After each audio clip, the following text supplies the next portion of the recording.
Let's give an energetic and warm welcome to the one and only Sandeep Maheshwari.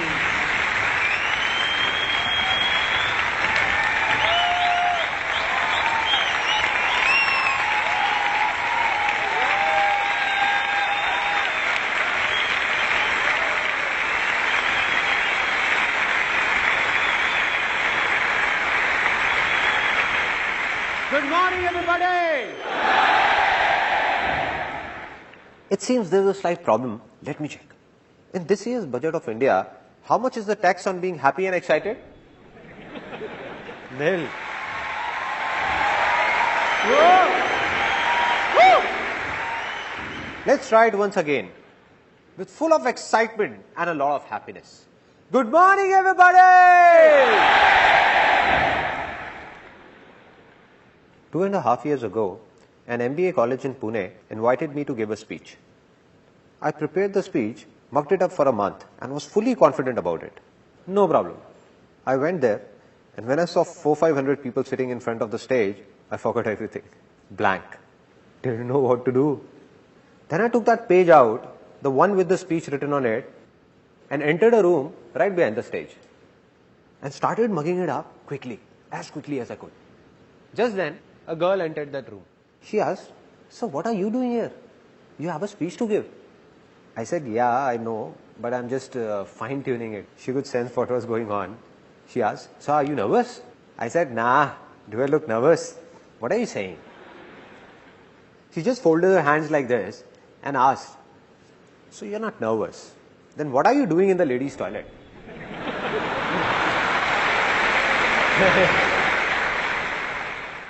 Then I looked on the other side and said, "Shucks, man."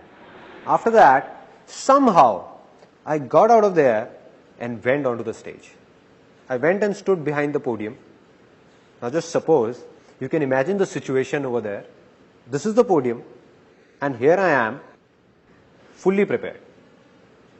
Good morning, everybody. My name is Sandeep Maheshwari, and today I'm going to talk about blank. 1 second passed by, 2 seconds, 10 seconds. Every second seems as long as a year. People in the audience stare at you as if you are an alien, just the way you are staring at me right now. As if I'm gonna do something different. But I'm just one of you, no?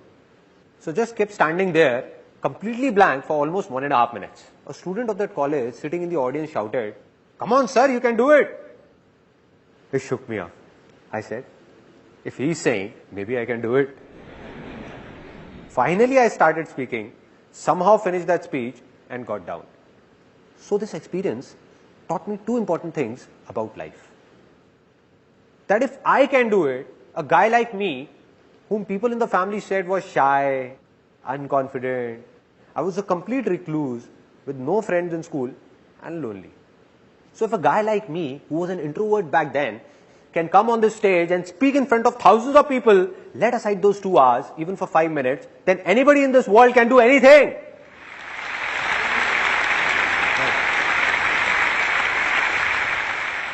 This was the first thing.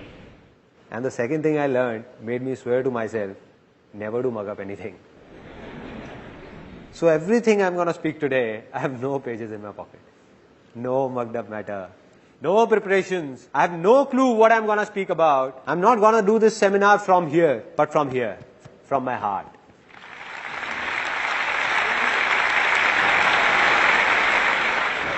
Anything I feel will be coming out directly. No filters in between. Nothing. Are you all excited? Now, your excitement level that was here has reached here.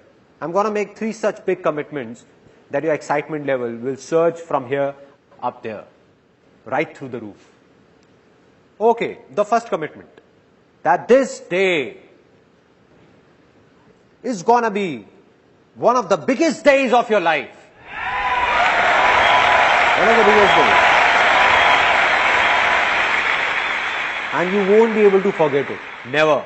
And I'm not only saying this, I'm making a commitment in front of thousands of people whom I don't even know. And even if a single person says that this day was not that big or was not that good, then he or she can let me know at the end of this seminar, and I'm going to apologize to that person in front of everyone for wasting his or her time. This was the first commitment. Now the second commitment. A lot of you people sitting here would be thinking, Okay, there must be something in it for us, but tell me, what's in it for you? Why are you doing all this? What's the catch? Wherever you would have seen the word free written, it has a small asterisk on top of it. Really small, the one nobody notices. And at the bottom, it is mentioned, conditions apply. Similarly, there is a small asterisk that you missed. But at the bottom, it is mentioned, no conditions apply.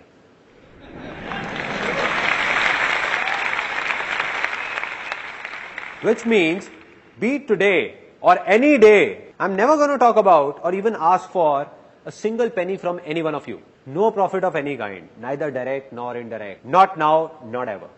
Never. There is no profit, but there is a reason, which you will know as this seminar moves further, that what is it, that what it is. And it's a big one. Final commitment, the third commitment. It's less of a commitment and more of a surprise that today, this seminar, this is the last seminar of my life. The last life-changing seminar. And there is a very big reason behind it, which I'm going to share with you at the end of this seminar, for this being my last seminar. Now, after making these big commitments, let me tell you in brief what's going to happen today. How many of you want to be successful? Yes. Now, out of these, how many believe that they are already successful? That's it. What's going on? I can prove right now, that all of you are very successful. How many of you know driving? Out of you, how many ride a two-wheeler? So all of you who ride a two-wheeler, like you said, where do you ride this two-wheeler? Delhi. In Delhi. And many of you in different parts of India. Now, what I can make out of this is that all these years, you have been driving two-wheelers on Indian roads and are still alive.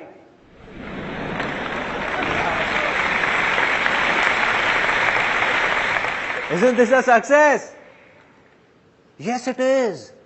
And if somebody has a doubt, then just ask a foreigner to come here and ride a two-wheeler. Ask him. Let me tell you what will happen. The very next day, not even 10 days, the very next day, there'll be candles lit in front of his photograph. They don't put garlands, no? And somebody would come and ask his mother, I'm so sorry. How did this happen? And his mother would say, he made a big mistake. He didn't jump the red light.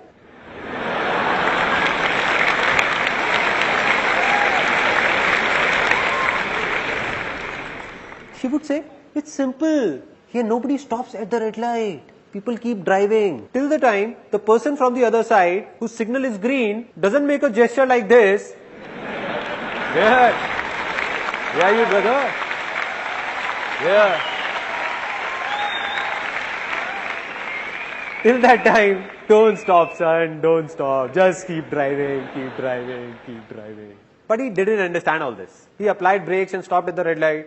He stopped, but the bus behind him didn't and took him along. Which means that in his own life, back in his own country, he might be very successful in many things, but driving in India, he failed and failed miserably. But you all are successful. So what is the problem? The problem is that with time, the definition of success changes. There was a time when driving was a success. Now after learning how to drive, definition changed. Getting a degree was a success. Right? After that, it was to get a good job or do a business. That also happened. Then success was all about getting married.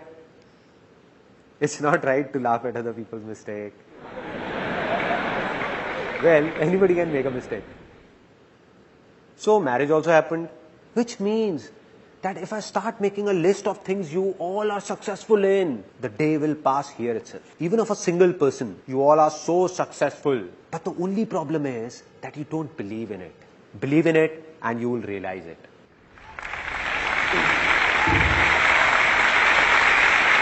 Only one person can help you or make you successful. And who's that? Can somebody tell me? Only you. Exactly. So this is what's going to happen today. All I'm going to do is make you remember that in those 90% things in which you're already successful, what did you do at that time? And once you recall those methods, the remaining 10% things in which you are stuck, all you need to do is simply apply these methods there also, and you will succeed in them as well. That's all. It's that easy. Now, there is a slight problem before we take this seminar forward, which I'm not going to tell you, but show you, and you will tell me what the problem really is. Now, this is a box, and I want to put these balls in it. Now, let me give it a try. Oops, sorry. I didn't notice it. So, you know what's the problem? This box, imagine this box to be your mind, closed by a lid of your beliefs, everything that you would have heard and believed since childhood. So the moment I'm going to say something that's against those beliefs, suppose I say something and you believe in something else, you'll think he's crazy, let him speak. So nothing's going to enter inside. So what to do? Open up your mind so that something enters inside. So I request you all to open up your mind for the next 1.5 hours. Let it fill up with what I say. Then sit back and analyze what's useful and what's not. If you think something is just trash, just throw it out. And if you like something, keep it. But at least for the next 1.5 hours, just try and understand what I'm trying to say. Only then will something happen. Only then it will be worth it. So can I expect that all of you sitting here have opened up your minds? Yes or no? Yes or no? If opening up your mind was so simple, there wouldn't have been any problems. Let me ask you a simple thing. Who all have open minds by default? Who are ready to learn anything always? Kids, exactly. Let's give a big hand to all those who said kids. See, why are we clapping for him? Let me tell you. Not because he spoke something extraordinary, but because he at least spoke something. I asked and he answered. This is a very big quality of being successful. That it's not just about thinking, but doing it as well. So let's do one thing. I have a simple idea that let us all become kids for the next 1.5 hours. I am a kid, and like me, you are all kids. So are you all ready to be kids? Yes or no? Yes or no? Now that you have said it, you can't step back. Now you will see what all strange things are going to happen here. Now we play a game that's called, pay attention, it's really funny. Sparrow flies, parrot flies, dog flies, cow flies, potty flies, piss flies. Now some of you are laughing. The ones who are have already become kids. And the ones who are not laughing, they have to be kids. Kids enjoy such silly things only. Kids enjoy this only. They don't enjoy mature talks. If somebody expects this seminar is about some complex lectures, so my friend, you have come at a wrong place. If I want, I can make this seminar so complicated that after listening to it, you will say, didn't get it. Must be something nice.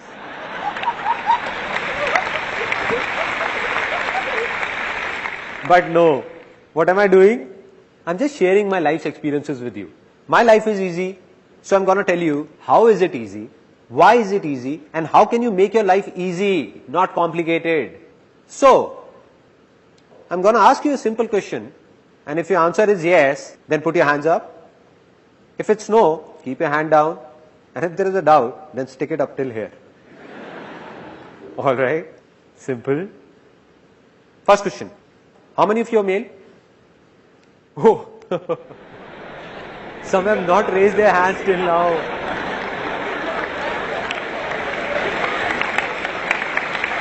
What is this going on? I asked a simple question that how many of you are male? They're not listening to me. They started looking at the person next to them.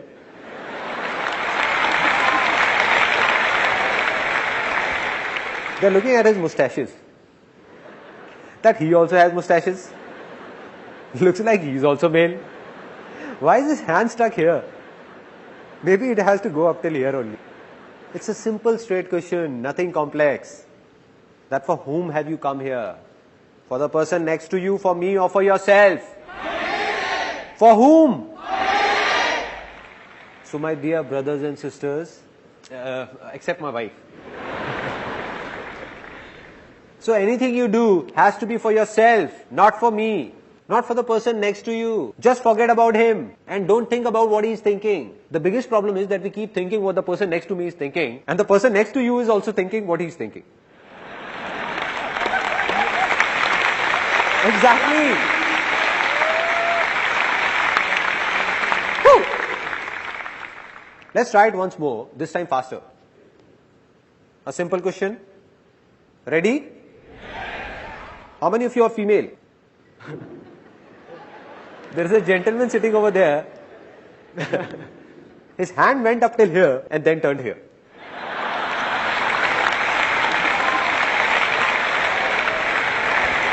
How can I make a mistake?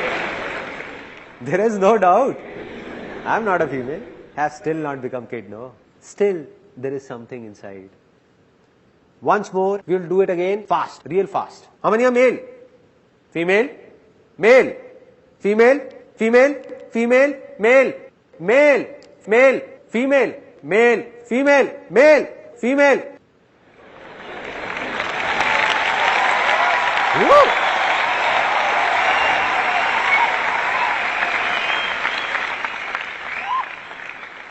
Now we all are enjoying, opening up a bit. Everyone. This is what needs to be done. So if you like something, laugh for yourself, not for me. The problem is that a lot of people, when at home, while playing with kids, are fine, but outside, don't know what happens in seminars, at public places. And then there are a lot of people who don't even laugh at home. Their laughter, struck by the hard times of life, gets stuck. It stops. So I have given a name to such a laughter, and that's constipation smile. Meaning, stuck up smile. They feel like laughing, but don't want to open their mouth. How will it come out? Let it out. Don't suppress your laughter. Let it out. Out. There is no point stopping it. No point. So do what you feel like doing, because this day is not gonna come back. This day is not gonna come back.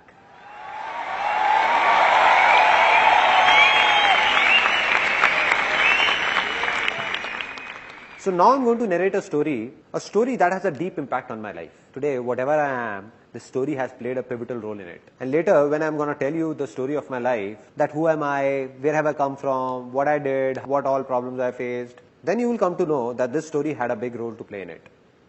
A story of King Akbar and his minister Birbal. Once King Akbar, some people are already laughing. As I said, don't laugh unnecessarily. So King Akbar and Birbal's story. Once upon a time, Akbar and Birbal were going for hunting, and Akbar slit his thumb while pulling out his sword. He cried out in pain, starts screaming, "Soldiers, go and get the first aid. I slit my thumb. It's bleeding. Hurry up. See what has happened." Birbal comes in with a smile and says, "Relax, my lord. Whatever happens, happens for the best." Akbar says, "Birbal, have you lost it? What are you saying? I thought you loved me." "Soldiers, do one thing. Leave the first aid. Take this crook Birbal, hang him upside down for the entire night, lash him up with hunters and hang him by the neck in the morning." So Birbal is taken away and Akbar goes for hunting alone. Now he goes to hunt and is caught by a few tribal men. They hang him upside down. Now there is this tribal dance going on. Hoo, ha, hoo, ha, hoo. Come on guys, you don't expect me to dance. Suddenly a tribal man looks at Akbar's injured thumb and shouts, "He is impure. We can't sacrifice him to the gods. Free this impure being. He is impure." So Akbar is freed. Now Akbar is crying. It's morning. He thinks Birbal would have been hanged by now. Shouting and screaming, "Birbal! Birbal! Birbal!" Running towards the palace. And he sees that Birbal is about to be hanged. About to be. He runs and holds Birbal by his feet. Says, "Birbal, please forgive me. You were right. Whatever happens, happens for the best. That's why I'm still alive. And look at me, I'm such a cheap fellow.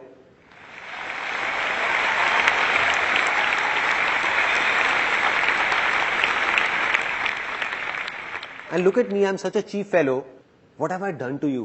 But Birbal, all thrashed up, still insists, "No, my lord, whatever happens, happens for the best." Then Akbar, it's not over yet. Then Akbar, so Akbar is shocked. He says, "Birbal, are you nuts? What are you saying? What could be good in it for you?" He says that if I would have gone ahead with you, they would have sacrificed me instead.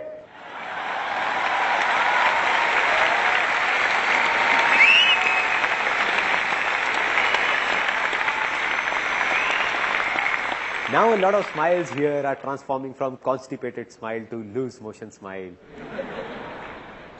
Flowing, let it flow, let it out, let it go wherever it want to. So what's the moral of this story? That whatever happens for the best. So how many of you believe in luck? How many of you believe that destiny plays a major role to move ahead or be successful in life? Many? Me too. I also believe in luck. I also believe in destiny. But I only believe in good luck. I believe there is nothing like bad luck in this world, because whatever happens for the best. Right. It means that even if something bad is happening, it seems to be bad. It is not actually bad. It seems bad at present, but in future we realize that it was also for the good.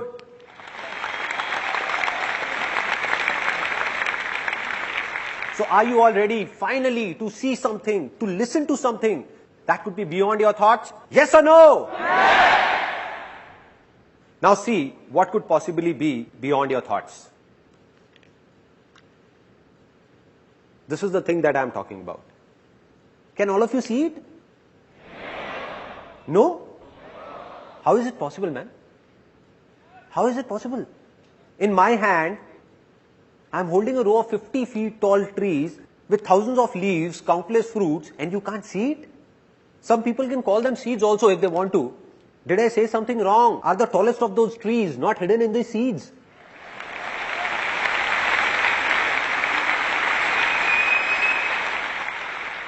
Hidden inside, but not visible. And this seed will become a tree if it gets water. If I put these seeds in water, will they all become trees? Land. And that too, fertile land. If I take 1,000 of these and sow them in a barren land, nothing will happen. But sowed in a fertile land, all these seeds are trees. Simple. Just like this. Similarly, all of you who are sitting over here, I have already told you that you all are already successful in a lot of things and of a remaining few things that you want to be successful in. The seeds are inside you. That tree of success is hiding within you only. All it needs is a fertile land. Exactly. Now will somebody tell me what that fertile land is? Anybody? Environment? Thoughts? A lot of people over here are saying a lot of different things, but most of you, as I can hear, are saying thinking. It's not thinking. It's not positive thinking. We keep talking about positive thinking. If we have positive thinking, we will be successful. In a single day, in everyone's mind, it has been proven scientifically, more than 60,000 thoughts emerge. So anybody, no matter how big, how powerful, or how evolved, he cannot control his thoughts even if he wants to. So it doesn't make a difference what you think. It doesn't make a difference what you speak or listen to. All that matters is what you believe. Because what you believe, sooner or later you become.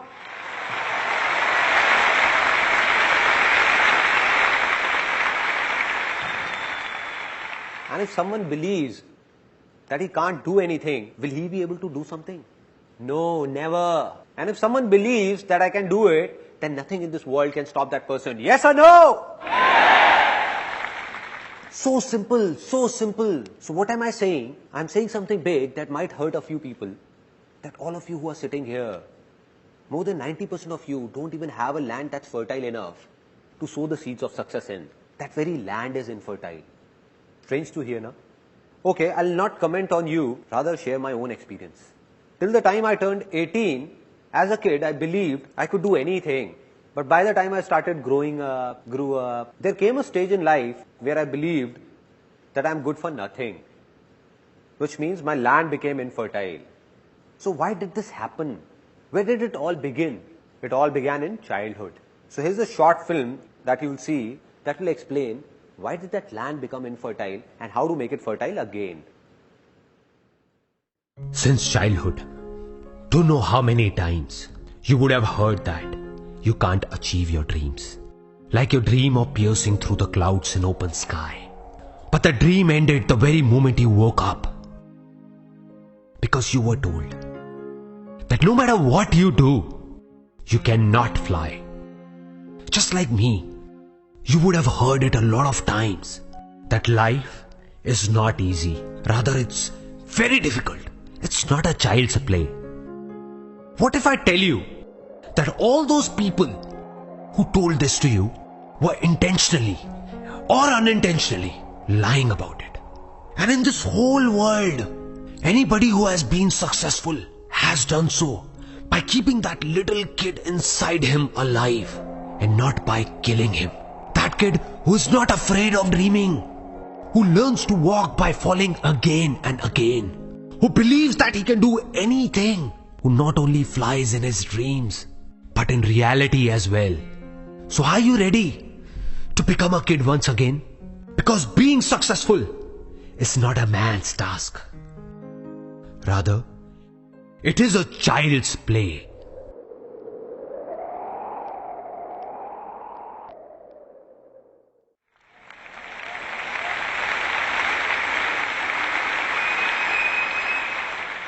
Isn't this film a bit strange? What we hear in our daily lives is a lot different. There, anybody who is successful or not successful says the same thing, that being successful is very difficult. One has to go through a lot of hardships, lot of pain. Like success is very, very hard to achieve. That he who is successful must have done something radical. But what am I saying here? That being successful is a child's play. What will happen if within the next few minutes, all of you believe in it? Because you already know it. I'm saying believe in it, not knowing it. If you believe in it, that being successful is a child's play, what will happen? You will become successful. Right? So let me tell you what happened that made my land infertile. Which means I wanted to be successful. I wanted to do something, but believed that I can't do anything. As a kid, I dreamt of flying in the sky. But by the time I grew up, I was even afraid of walking. There was a stage in life when I thought I can't do anything. What was the reason? The root cause. The root cause is somewhere in our childhood. How many of you are from a middle class background? A lot of you. I also hail from a middle class background. My family, we used to live in a small house, just a 2-room set. We had limited income with a rented accommodation. I had a friend in the neighborhood by the name of Puneet. They were well off, and his dad got him a brand new red bicycle. Imported cycle. Earlier when we used to go to the park, we used to race and I always won. But now, since he was on his cycle and I was on foot, I used to lose.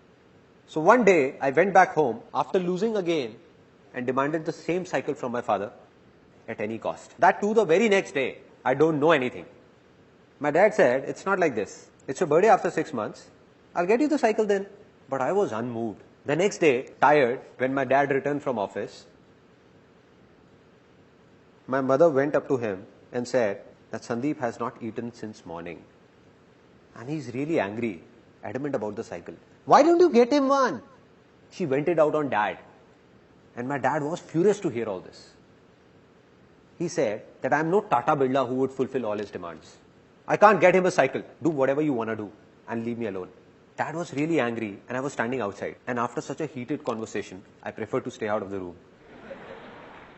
The next day, I walked up to my mom and said, I would be around 5 or 6. I asked mom, what was dad saying? Tata Birla. What is this Tata Birla? So my mom replied that these Tata Birla are people who are billionaires with a lot of money.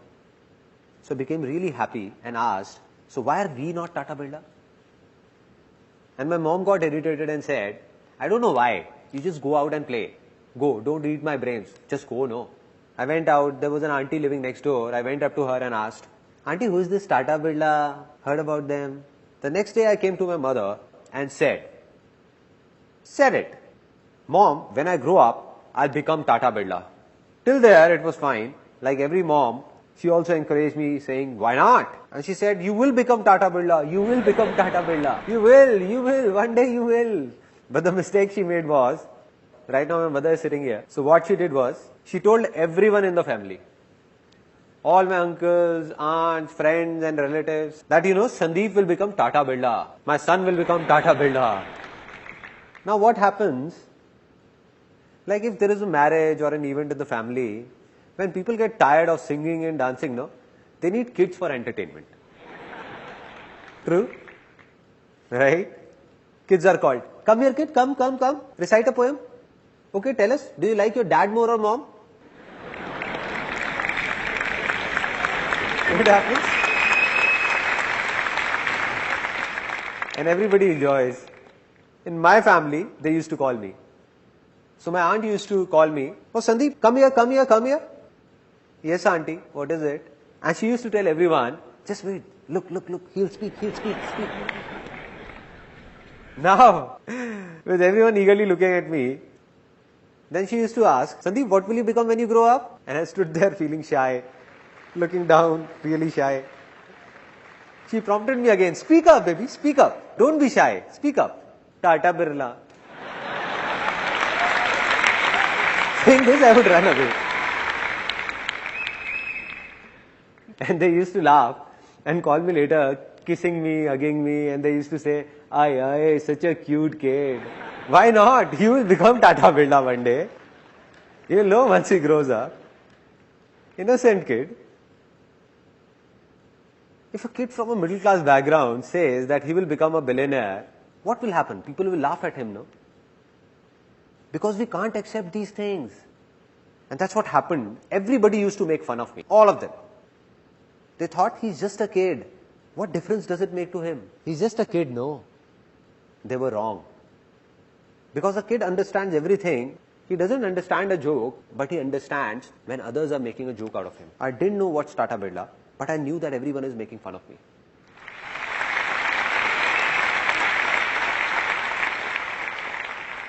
And who are these people?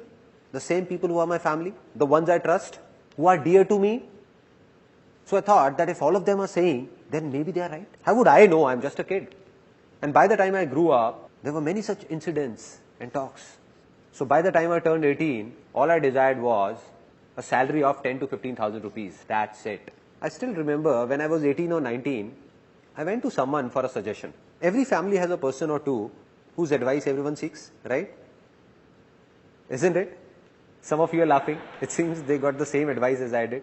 So I went fully prepared, thinking that I'm going to this influential person, and if I goof up anywhere, then my family is not going to support me. So I went fully prepared for it. Fully prepared, thinking what he might ask. He asked me 10 things, saying, what if this happens? What if this? What if this? What if this? Since I was fully prepared, I said that if this then this, if this then this, if this then this. When I answered all his questions, he said that, listen kid, all this you're saying is very impractical and it can't be done. And I asked, why can't it be done? Can you please explain why can't it be done?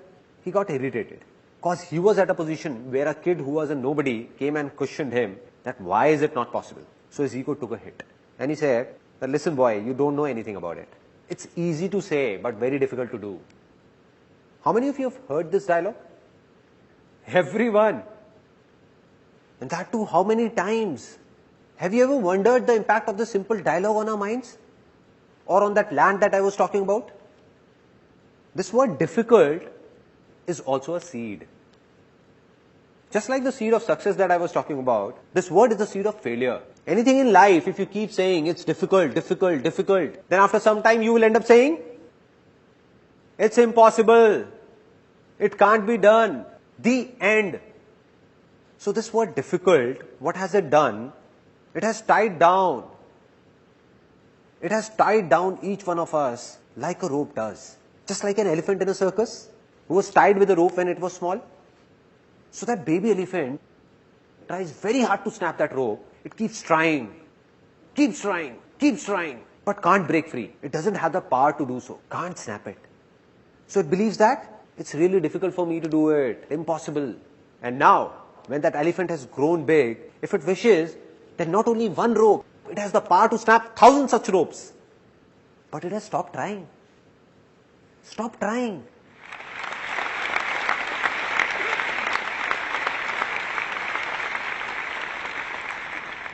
If someone sneaks in and whispers in that elephant's ear, that dude, you have the power.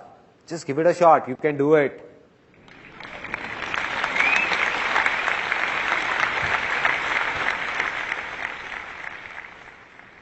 So how long will that elephant take to snap that rope? 1 year, 2 years, 10 years? 1 second. Not even 1 second. This is what happens. All those beliefs which are based on a lie take years to be formed. But snap in a second. Second.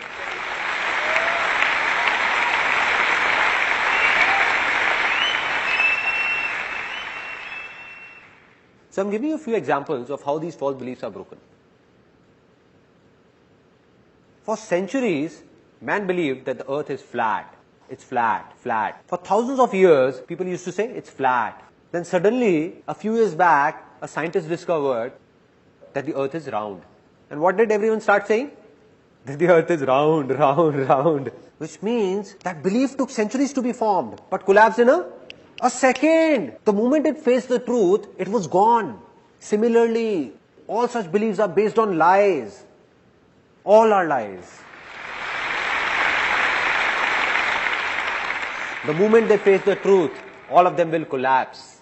And sometimes when they collapse, when they face the truth, some people get shocked while others take pleasure in it as well. Like it happened with one of my uncles. He had made a belief of his own, that my son is going to marry a girl of my choice.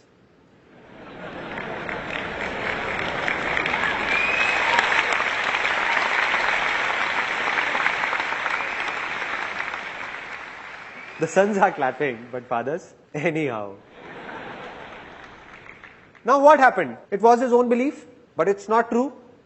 This is not truth. So what's the truth? What's the difference between truth and lie? The truth is that fire is going to burn you. No matter whether you are an Indian, American, Australian or whoever, fire will burn you, and that's true. But every son will marry a girl of his father's choice is not true. Not true. Not at all true. He just formed it. So what happened? He made a complete plan that as my son grows, I'll do this, this and this to find a suitable girl. And there was another thing in it that I'll make him do MBA from London. And once he does MBA from London, it will look nice on his biodata for marriage that the guy has done MBA from London. So that guy was sent to London to do MBA. And when he came back to India, he got married, and that too, to a guy.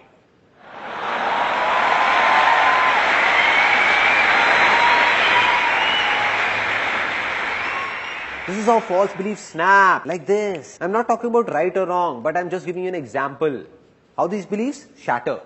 And in the same way, all your beliefs formed by you, which are stopping you from moving ahead, that have made your land infertile, are going to be shattered in the next 20 minutes. All of them. All of them. All of them.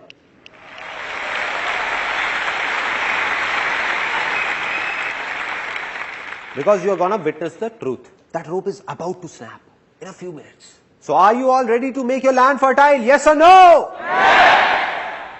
So how many of you are into a job? Okay. Out of these, how many of you find giving job interviews difficult? Going for an interview gives you nightmares. Okay. So many of you. And how many of you find job interviews easy? Again, so many of you. It seems there is some confusion. How many of you find dancing difficult? Really difficult. How many find it easy? Out of you all, with your hands raised, how many of you can come on the stage and dance with me right now? How many? Oh, so many. Now, why did I ask this? Just to show you a contrast. For some of you, dancing is difficult even when alone. And for some, it's easy to dance even in front of thousands of people. It's easy. What a contrast. What a contrast. Similarly, how many of you find doing business difficult? Business as a name sounds difficult. Difficult? How many find it easy? Easy, huh? Now, there is an interesting saying in India that I can't relate to. That in today's time, doing business is very difficult. Now I don't understand that when did this today's time start and when will it end?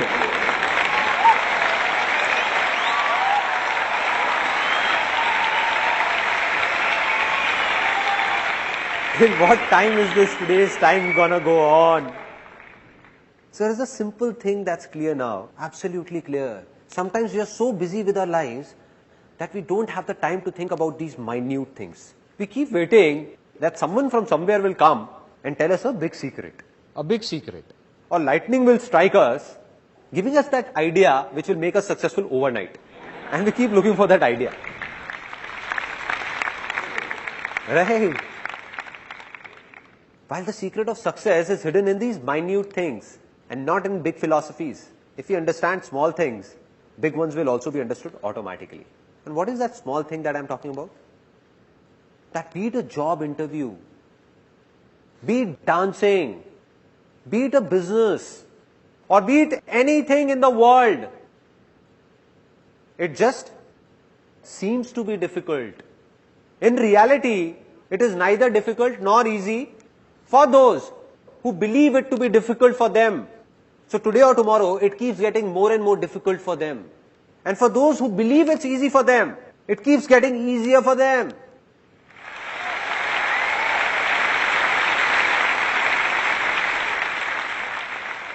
So there are a few things that seem easy to you.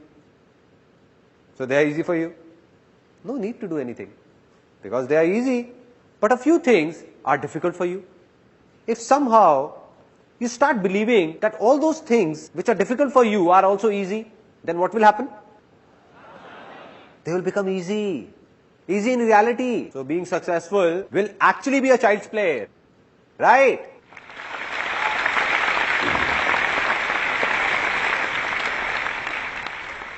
Now, let's get down to the basics, the roots, and see what is really happening down there. That all these beliefs, from where are these being formed? All these false beliefs, how were they formed? Till the time we understand this, how will we break them?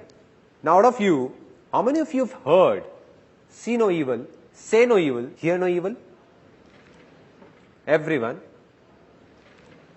I believe that if you really want to be successful, then you have to do something else and not this. With due respect to Gandhiji, I don't agree with him. Why? I'm saying such a big thing. Why don't I agree with him? Why not? Can you please close your eyes for a few seconds? All of you? Eyes just above your nose? Alright. Now do as I say. Do as I say. Don't think about your mother. Please don't think about your mom. You dare think about your mother. And your mother's photograph should not flash in front of your eyes.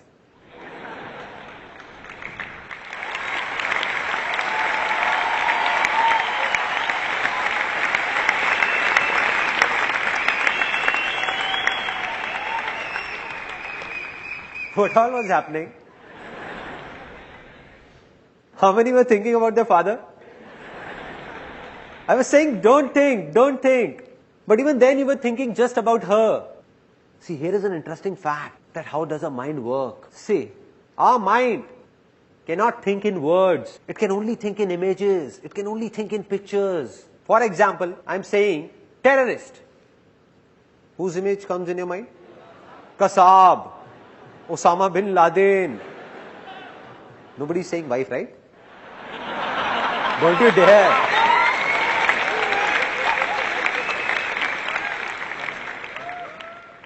Such images come to your mind. Mother Teresa. What came in the mind? A good image. Peace, right? Zupta. Any image in the mind? ZXY. Any image in the mind? ZXY. Any image? No? Nothing? It means that our mind can't think in alphabets. It can't think in words. It can only think in pictures. Pictures.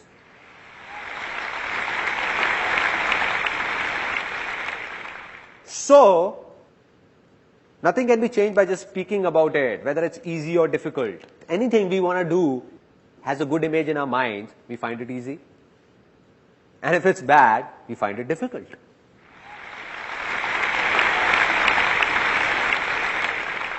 Now I'll tell you about a very interesting experience of my life, When I was a kid, I didn't know about all this, because of which created a lot of embarrassing situations for me. As a kid, I loved beating up my younger sister. She's also here today. Hi there. So I enjoyed beating her up a lot, very much. And whenever I would beat her up, she would exaggerate and tell my dad about it. Means, she would say, I got a real beating. Oh dad, he hit me here, he hit me there. I got a real beating. Dad would have just returned from office, all tired, irritated. And he would start every day, regularly, almost every day. Are you an idiot? Is your mind full of trash or what? Don't you understand? How many times have I told you not to hit your little sister?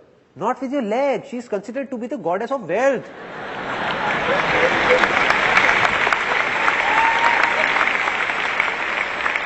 But I never got it. At that time, when dad would be scolding me, I would look down and apologize, sorry, and the next day again.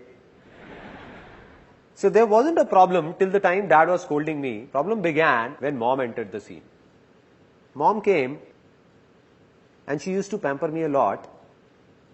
She used to get scared looking at my dad's high temper. And she used to come and dad would be scolding me. She used to come and say, don't get angry, poor kid, spare him, don't get angry. And as mom started saying this, dad, who would be scolding me till then, would suddenly start beating me up.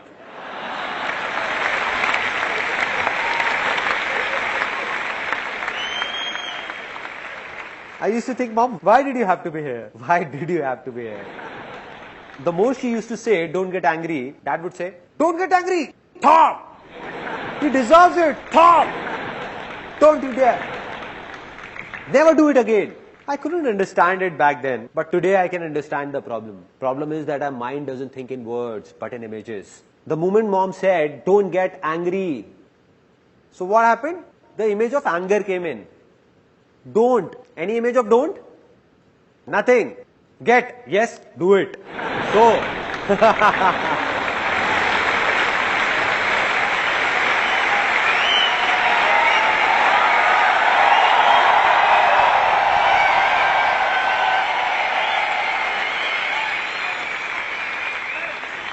She came in to save me, but got me beaten up instead. Similarly, if we see two guys fighting, involved in a heated conversation, you don't know me, man, you don't know me. You don't know me, man, you don't know me. And somebody would come and say, don't hit him, don't you? No.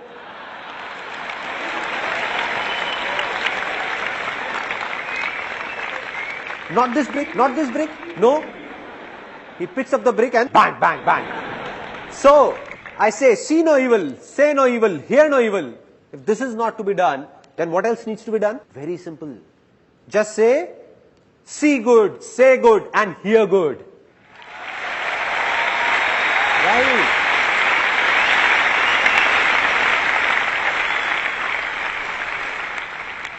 But it is also not something new. Everyone knows about it. And this is called positive thinking. Everyone is talking about it. Anywhere you go, to think positive, think positive, think positive. Does it make a difference? To some extent, yes. To some extent. Because positive thinking is like allopathy and not Ayurveda. It's a temporary relief. What does allopathy say? If you have a problem, take a medicine and cure it. Medicine and cure. What does Ayurveda say? That you make your body so healthy that you don't need to take medicines at all. That's the difference. You will read a positive book or go to a pleasant place, the effect will last for some time. It's absolutely true, and it applies for this seminar as well. That its effect will last only for some time. A few hours, a few days, or maybe a few months. And after that, back to normal life. Back. And what's the reason? I've already told you that anybody, no matter how evolved, he can't control his thoughts because in a single day, more than 60,000 thoughts cross by. And if you seriously want to do positive thinking practically, see, here is an interesting fact. Then either you have to go to a mountain and leave this world. No newspaper, no television, no talks, nothing at all. Just go there and control your thoughts. This one is positive, nice. This one is negative. Oh, no. Negative. So, I do believe in positive thinking, but not that much. It has its own role, but a very small one. It can't remove problems from the roots. The second solution is that there are a lot of negative words in the dictionary. Remove them all from your vocabulary. Means you don't have to speak them. Because if you only speak positive words, something good will happen with you. But are these two things practical? Practically doable? Is there someone who says I can control all my thoughts? Anybody? So what needs to be done? What's the solution? It's simple. If I tell you to let those negative words in the dictionary be, don't remove them. Don't control your thoughts as well. Just take one word that is the root cause of all your problems and failures. The root cause. Take that one word and throw it out of your dictionary. Can you do this much? Yes or no? Okay, for anyone, be it us in India or someone in America or Canada or anyone in any corner of this world, what is the biggest success of life for them? The biggest. Name, fame, money, happiness, health. Absolutely. Let's give a big hand for him.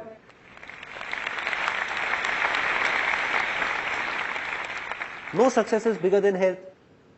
A man with a lot of name, fame and wealth, but without health, is he any good? All is waste, no use. No success is bigger than health, and we all know it. Nothing new in it. So how many of you genuinely want to stay healthy? Everyone. Out of you, how many know that the best way to stay healthy is to get up early, go to a park, do yoga or do jogging? Everyone knows. So now how many of you are actually regular? That's it. Hardly 1% or 2% people. Now see, the problem is that we all know these things, but when do we remember them? About health, to stay healthy. The time we are sick and visit a doctor, or visit a relative or a friend in a hospital, when the doctor warns us that either you do something now or the Almighty will do it. Cholesterol levels, man. Right. And then suddenly we wake up saying something needs to be done now. And from that very day, you make up your mind that from tomorrow morning 6 o'clock, I'm going. Everything is planned. Left office on time. Thinking, I have to go, I have to go, have to go, have to go, have to go. It's around 10:30 in the night and you're feeling sleepy, trying to sleep, lying down, eyes closed. You know to wake up early, you need to sleep early. Just then, you heard your famous TV soaps tune. Na na na na.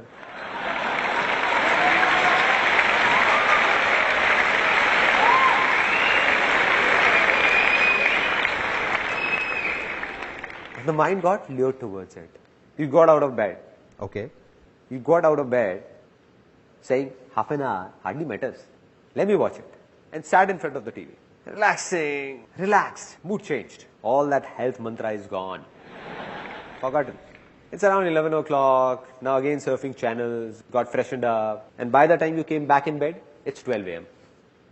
It's 12 o'clock. Now, when you lie down to sleep and you're about to sleep, what's going on in the mind? The thoughts that it's 12 already, getting up early is really difficult.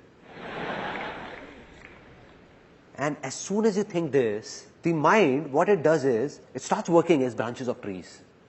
You give it a signal, it will make 4 branches come out. Then 8, then 16, then 50. It means that the moment you signaled that getting up early is difficult, the mind will bring forth 1,000 reasons as to why is it difficult. 1,000 reasons, which will not be true, self-made by you only, created by your own self. Like, for example, the mind will be saying that, dude, I have tried it earlier as well. Nothing has changed. Nothing is gonna happen now as well. So no use. The second thought will be, I tried getting up at 6 a.m. earlier as well. I somehow woke up, but the eyes didn't open. Got hit by a side table.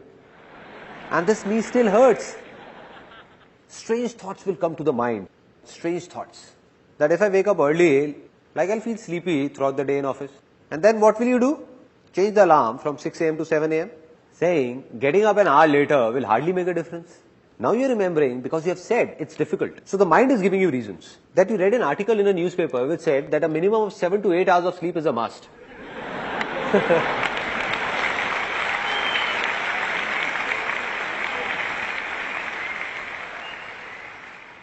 Apart from this, some people's reasons are even stranger. Like one of my friends, I told him that from tomorrow morning, you come along with me and let's go jogging. He said, I'll not go in the morning, I can go in the evening. I said, why? Why not in the morning? He said, I go to the park in the morning and I see that man and I don't like his face. I said, what kind of reason is this?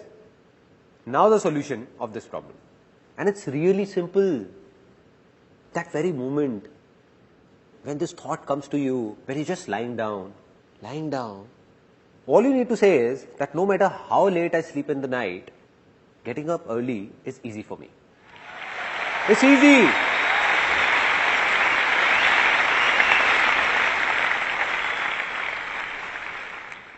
Now you know what will happen? Really? The moment you will say it's easy, a voice inside you will say, are you crazy or what? How is it easy? Because we aren't used to it. Then you will say it for the second time, it's easy. Then for the third time, it's easy. Getting up early is easy. The moment you say it 3-4 times, your mind will give you 1,000 reasons that will prove it's easy. It will go in the opposite direction.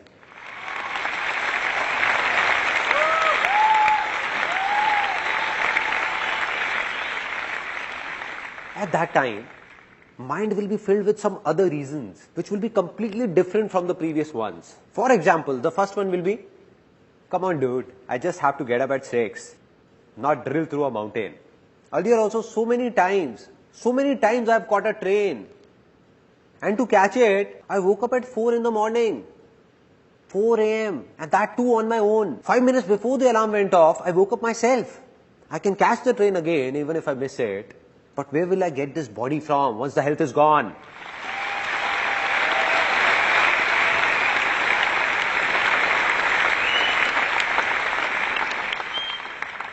Can you make out the difference? The difference between positive thinking and this? In positive thinking, someone from outside is trying to make you positive and the negative thoughts inside you are stopping him. The moment you say it's easy, you're yourself trying to be positive.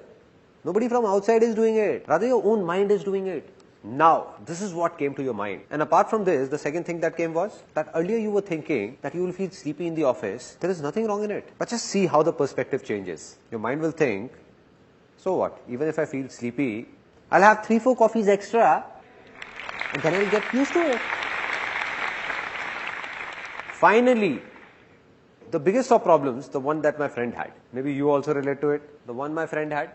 That if I go to the park in the morning and I'll have to see that man's face. So now when you will say it's easy, you will not see the neighbor's face, but his beautiful wife's.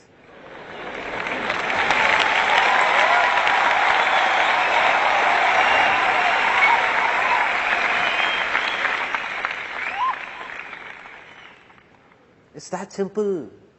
This is it.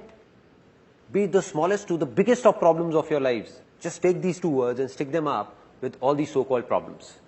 The day it starts coming from within, that it's easy, that day, everything will become easy. And this is the biggest secret of my life. The biggest.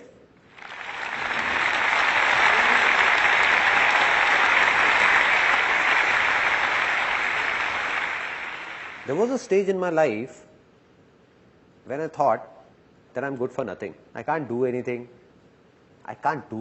Nothing at all. Went to a call center for an interview, don't know where all I went, did what not, but didn't get a job. It was a stage that if someone would have offered me 6,000 rupees, for which I would have to work for 12 hours, slogging for the entire day, doing heavy loading jobs, I was ready. There were such major problems in my life. At that very time, an exactly similar moment came in my life. The same moment that's gonna come in your lives in some time. When I watched someone, just the way you're watching me now, I saw someone who appeared to be just like me. Exactly like me. 2 eyes, 1 nose, 2 ears. I said he looks just like me. And when I heard him speak, a voice came from inside me. Nobody said anything, it came from inside. That if he can do it, so can I. If it's easy for him, then it's easy for me as well.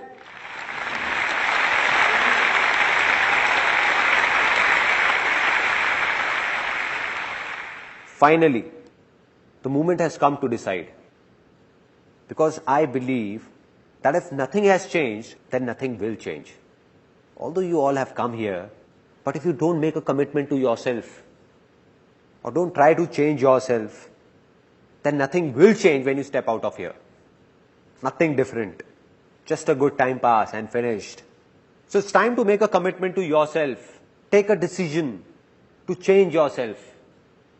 You have two options.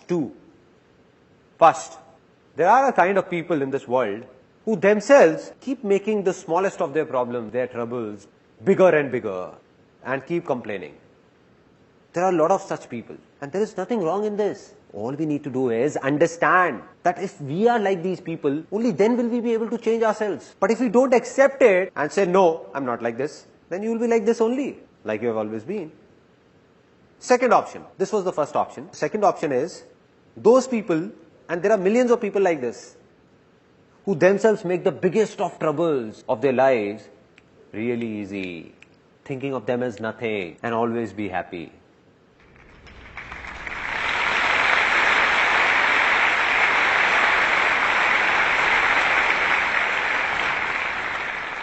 So what have you decided that from now on, will you be happy or just complain?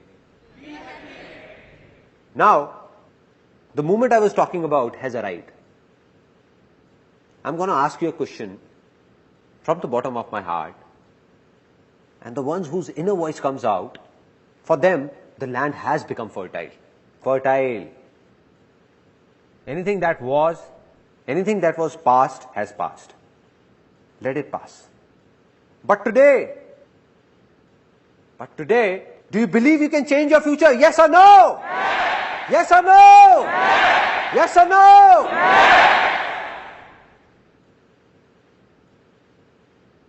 Let's celebrate. This is a very big moment.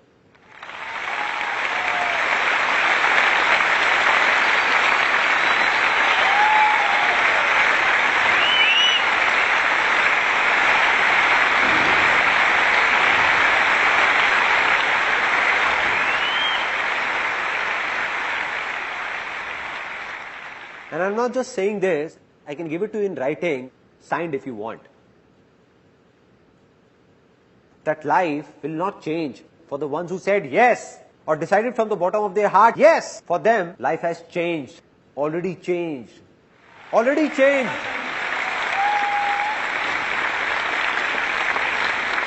The land has become fertile. Done. There are people in this world whose problems could be 100 times bigger than yours, but then also their success is also 100 times bigger than yours, which means that problems and success don't have a direct connection. It's all about what you believe in, something we have just realized.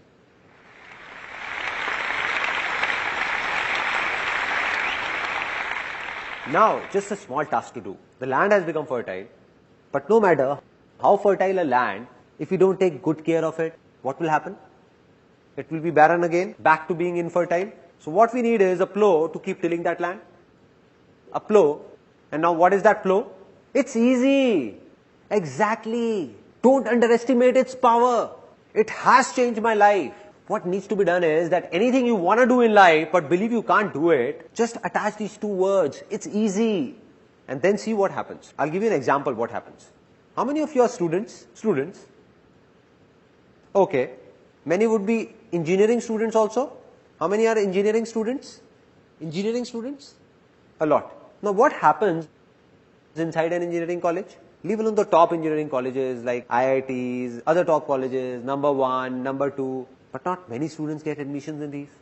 And they get admission in a college which is not highly ranked. Now what's the general discussion in that college? And after taking admission yourself, you're cursing that college all the time. This college has this problem, that problem. You're told about so many things while taking admission. And now they're not doing anything. This is bad, that is bad, that is bad. And the worst is the placement cell of this college. All the students, all of them are saying that a degree from this college, leave alone any MNC, will hardly manage to get us a rupees 6,000 job. Right? This is what happens. Such strange talks are going around everywhere. And we also start doing it. What you need to do is, leave aside everyone else. Whatever they do, if you want something different, something good to happen to you, then you'll have to say, to hell with the world, I'll pass out from this very college, and to get a job in India's top multinational company for me, it's easy.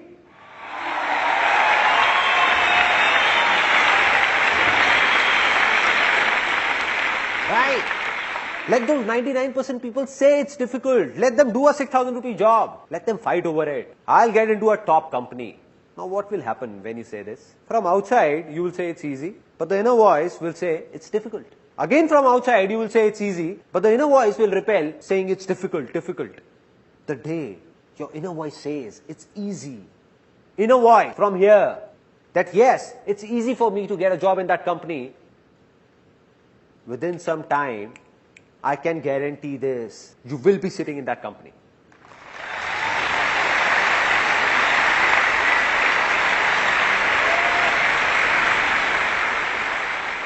And this is not something theoretical that I am saying. Practically, you pick up any big company of India or world for that matter. Have all the people working there passed out from top colleges? No! More than 80% of them have passed out from colleges ranked lesser than your college or similar to your college. So my dear friend, if 80% people can do it, then why can't you do it? Right?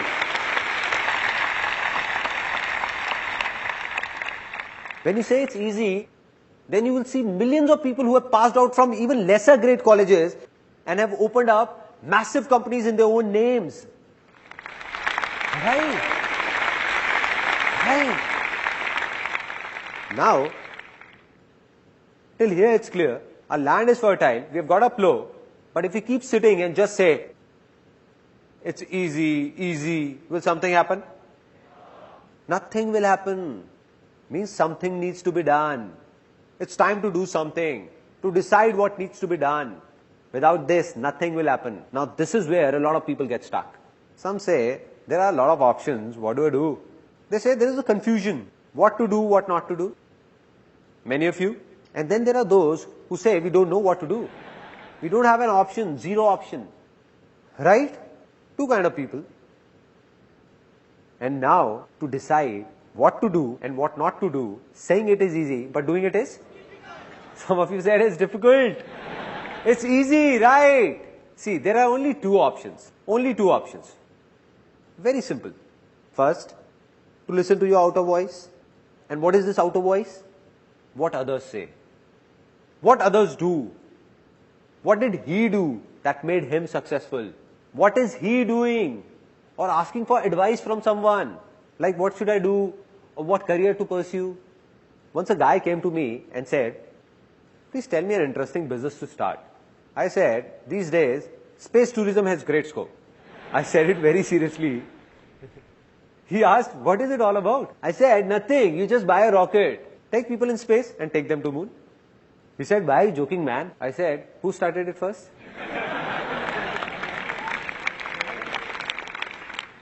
So what's the second option? The first one is outer voice and the second one is listen to your inner voice. Inner voice, whether you call it your soul's calling, your desire or call it anything, but listen to your inner voice. And the day you listen to it, no, that's it. You don't need anything. A simple example, real life incident of every house. There is a kid who has just one passion, to open up and reassemble his toy cars. Open up and reassemble. Open up and reassemble. That's it. And that's all he enjoys, nothing else. Now gradually as he grows up, now he's fond of computers. He keeps opening and reassembling them. TV, electronics. Now he turns 18 and it's time to take a call. What to do and what not to do. Now his inner voice says, go for engineering. Engineering. But everyone around said, that son, don't go for engineering, there is no scope in it. And he was told that, listen son, you go for chartered accountancy, CA. But why CA? An interesting point. It's a very interesting point. Nobody analyzed what that kid wanted. What was his talent or interest? No. CA because someone in the family did CA 15 years ago and today he is making good money. So what will happen now? This is not his inner voice. The problem is not that everyone said. The problem is that he also got scared. He said, let me do what everyone is saying. No, why take a risk? Why take a risk? If something goes wrong, then who will take the blame? Right? So he opted for CA. Now he is doing CA, but completing it is a big task for him because he has no interest in it. And on the other hand, if he would have done engineering, then today or tomorrow, just the way he was reassembling computers, he would have reassembled an aeroplane as well. Now, we all have understood that we can do anything. We have heard our inner voice. Internally we know what we want to do. But then also, after having a fertile land and seeds in our hands, if we don't sow these seeds, will something happen? Nothing. If we don't take an action. Worldwide, a lot of researchers have proved that 90% people who failed have one big reason, one common reason, and that is that they don't even try. They don't even try. It means that they have the seeds in their hand and keep on thinking to sow or not to sow, sow or not to sow, sow or not to sow, or wait for the right time to sow. And they keep on thinking. So they don't fail because they did something, but fail because they wanted to, but never did it throughout life. Right?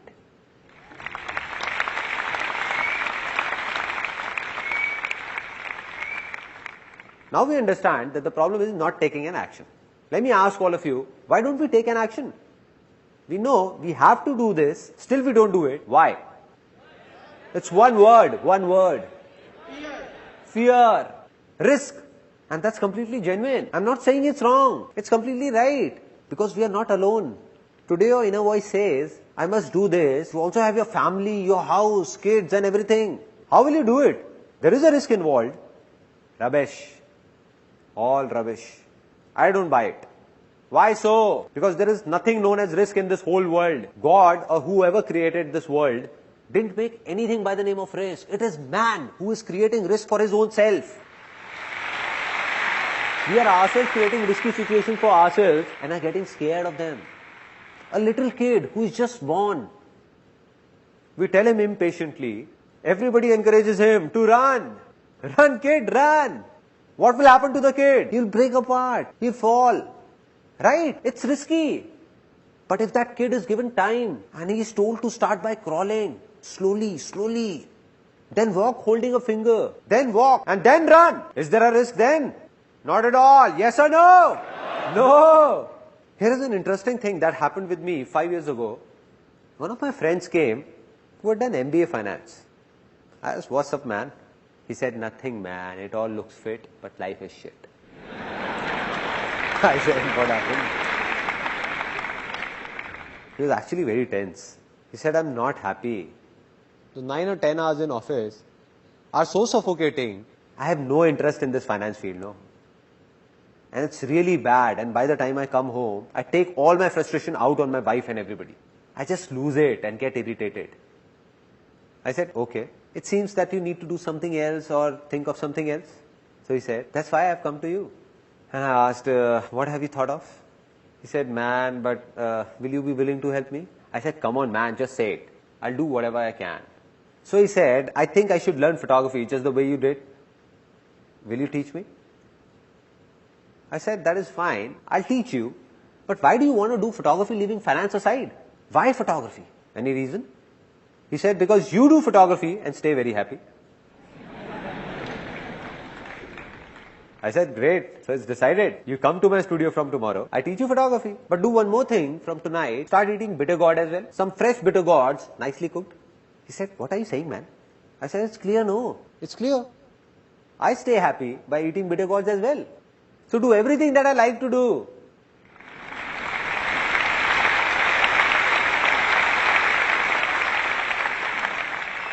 I said, listen man, you were about to make the same mistake you did many years ago.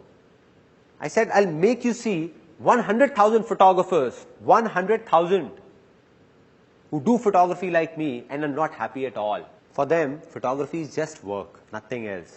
And I said, I'll show you 100,000 people who do what you have been doing from the field of finance and are very happy. Very happy. It means that no work is interesting or boring in itself. It all depends on your interest. What do you like?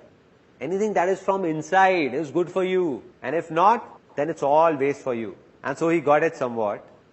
He said that I don't get it. All this inner voice thing and what all you say. How to listen to my inner voice? There is no inner voice inside me. It's a genuine problem. Now there is no voice. What will you do? I said, look, I'll make it simpler for you that how to listen to your inner voice. Any such work that you can do without getting tired, non-stop, 12 out of 24 hours in a day, without bothering about money, whether earning more or less, and still be happy about it, that is your inner voice.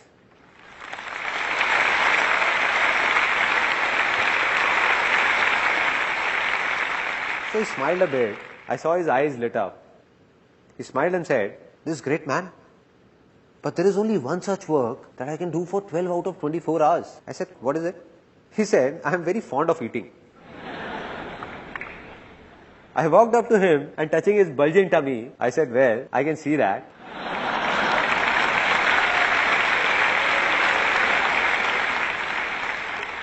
I said, "I would have known it anyway." He said, "Come on, man, I'm serious." I said, "Okay, tell me now." He said, "What I mean to say is that I'm not just fond of eating, but cooking as well. Cooking is something I can do for 24 hours. Everyone at home makes fun of me. Why do you keep roaming like a cook? But I just love cooking." I said, "Cool, so do something related to cooking. What's the problem? Do it." He said, "Yeah, man, thanks for the idea." I said, "I didn't give it to you. You gave it to yourself." So he said, "Now what I'll do is, you wait and watch. Now I'll open a big restaurant in a big shopping mall." So I asked, "How will you go about it? Buy a space or take it on rent?" He said, "Come on, man, you know I don't have that much money to buy a space. Obviously, rent is the only option." I said, "Okay, take it on rent. Still, it's not a big investment, no? Just assume the rent of a big restaurant in a big shopping mall, like 200,000 rupees as rent. Just 5 million rupees is all you need. You must be having that much on you. Just calculate, no?" He started calculating. All my savings from here and there, taking from dad, borrowing it from friends. 3 to 4,100 rupees I can manage. I said, "Great, man, you're just about there." "Great, man." "Okay, 3 to 400,000 rupees from here. And what about the remaining money?" He thought a lot and said, "I think dad won't mortgage the home for it." I said, "You lost it, man. Just think of something else, man." He said, "I'll make a proposal of my restaurant and go to a bank for a loan. And I'm sure I'm going to get one." I smiled. I smiled and said, "My brother, bank only lends money to those who actually don't need that money." Right.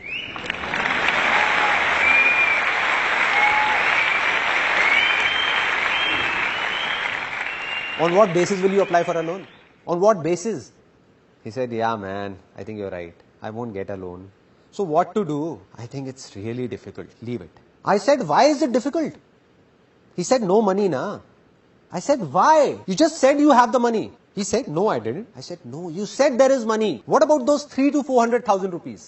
He said, "But they are not enough to open a restaurant." I said, "Who told you to open a restaurant? Out of these 3 to 400,000 rupees, you can keep aside 100,000 rupees and open a nice stall with the remaining money. A nice stall."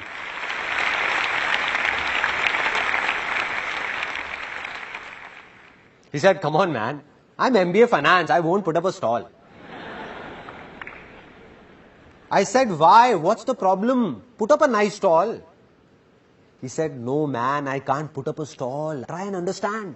I said, "I am understanding it, but you are not. Let me explain that why you don't want to put up a stall. You know if you put up a stall, you'll be happy. You'll enjoy it. You will cook food, serve it, and people will pour in. And today or tomorrow, you will open up a big restaurant as well from that stall. And you know it. But then also you won't do it. You know why? Because you are thinking that what will my father-in-law say that I got my daughter married to an MBA finance and he has put up a roadside stall." Right? I said, "This is the reason, no? That what will he think? What will your family think? What will your wife think? What will everyone think?" Great. Keep thinking. He said, "Yeah, man, you are right. But still, I can't put up a stall. Not a stall." Now, this is a big problem. Everyone's falling prey to what will people say. What are they? The biggest problem. The biggest. I asked, "Do you remember what happened when I started photography?" At that time, the whole world laughed on me. The whole world. Including my family, my relatives, even my friends. Wherever I went, people used to say, "Look at him, man. Hey man, take 10 rupees and click my photograph. There was a stage when you would remember what you said to me, that I have already booked photographers for my marriage. But you can also come and click a few photographs. If at that time I would have thought that what will you think or others like you would think, then I would not have been here today.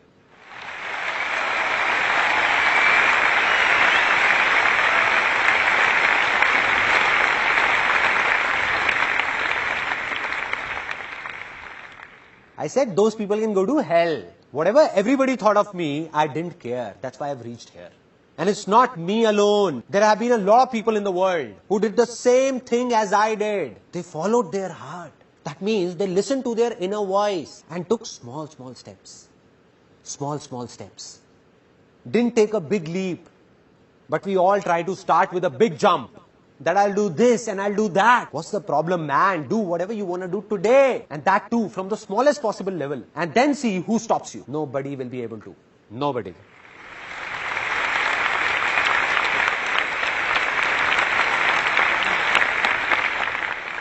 What we want is that here is a seed in our hand and somehow it should grow into a tree overnight.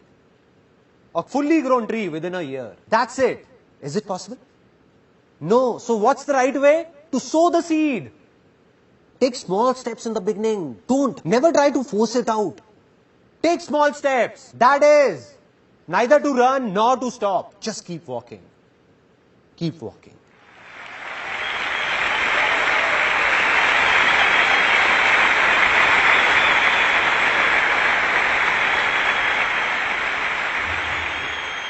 Now there'll be only one glitch in your way ahead, where a lot of people get stuck. Which means that if you do as told, then you will earn money for sure. In anything you do, you will earn money, but will you be successful? And for that, there is a final step that you must follow. And this is also going to sound strange to some people, because it is just the opposite of what people say about success. But this is true, with proof. You made your land fertile, sowed a seed, that seed has grown into a tree with a lot of fruits on it. Now if you lose it and say that I'll eat all these fruits alone, not give them to anyone, not share it with anyone, what will happen? Either those fruits will rot or you will die trying to eat all of them. Simple.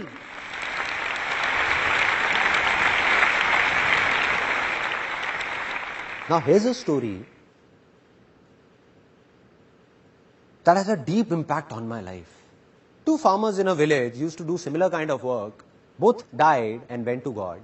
When they reached, God asked them, so tell me sons, what do you want to be next? What do you want? So the first farmer, full of frustration and anger, started complaining, what God, what a pathetic life you had given me. I had nothing on me, nothing. Look at what you did to me. Whole life passed working like that ox in the field, working. Whatever I earned, people used to take it from me. Nothing stayed with me. Nothing stayed with me. So God, in my next life, please make sure that I don't have to give anything to anyone. Rather, everyone should give me money from everywhere. Everywhere. God said, so be it, son, go. The second one came, God asked, what do you want? He said, God, you gave me so much. I have nothing more to ask for. A good family, a nice work, a nice village, no shortage of food ever. I never slept hungry. But there was just this one thing missing in life. At times, a few hungry people used to come to my door asking for something. Just do something that nobody should go hungry from my door.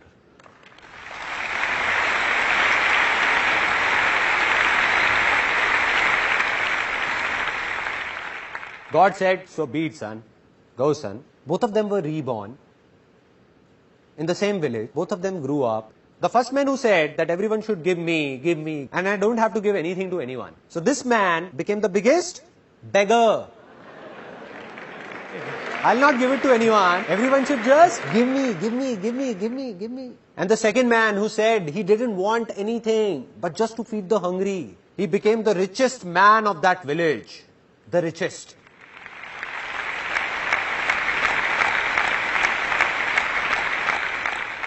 It's simple. If you want to stay happy, then there is only one way. Spread happiness. Spread happiness.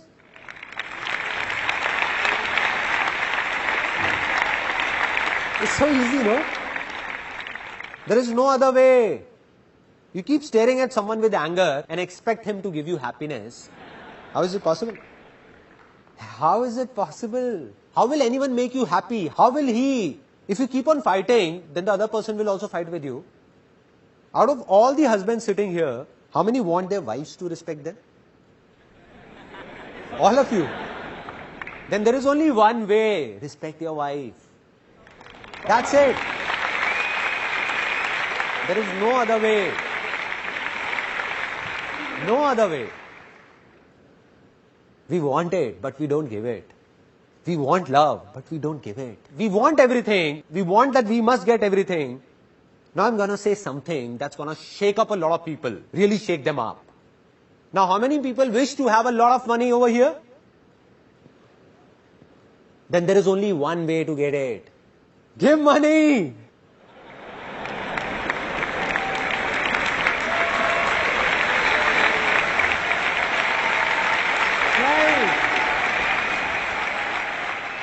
Some of you are not clapping, looking at me very seriously, thinking that I'm going to come up with a box. 10 rupees, 10 rupees, 10 rupees, 10 rupees, 10 rupees, 10 rupees, 10 rupees, 10 rupees. Giving money. How can someone give money? There are strange things that we believe about money. And that too rooted deep in us. No father, no brother, only money together. Right? And some people actually think it's true. They're fighting with their parents, with their brothers and sisters, only for money. For money. I'm not saying that money is not important. That would be impractical to say. It is very important. Very important. But money is only as important as fuel in a car. Neither more nor less.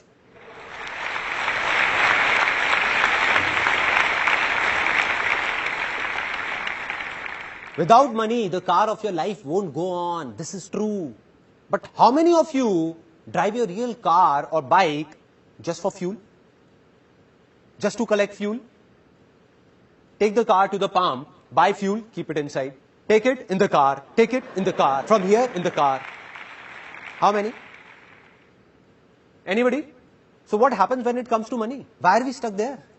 And that's where we make a mistake. Why? Because a lot of people in the world are doing it. So we think maybe this is right. When everyone is doing it, then it must be right. We know this is not right. Filling every corner with fuel, fuel, fuel, fuel. So much fuel that there is no place for anyone to sit in the car. No place to even breathe. One day a slight spark will burn everything up and we'll perish in that fire.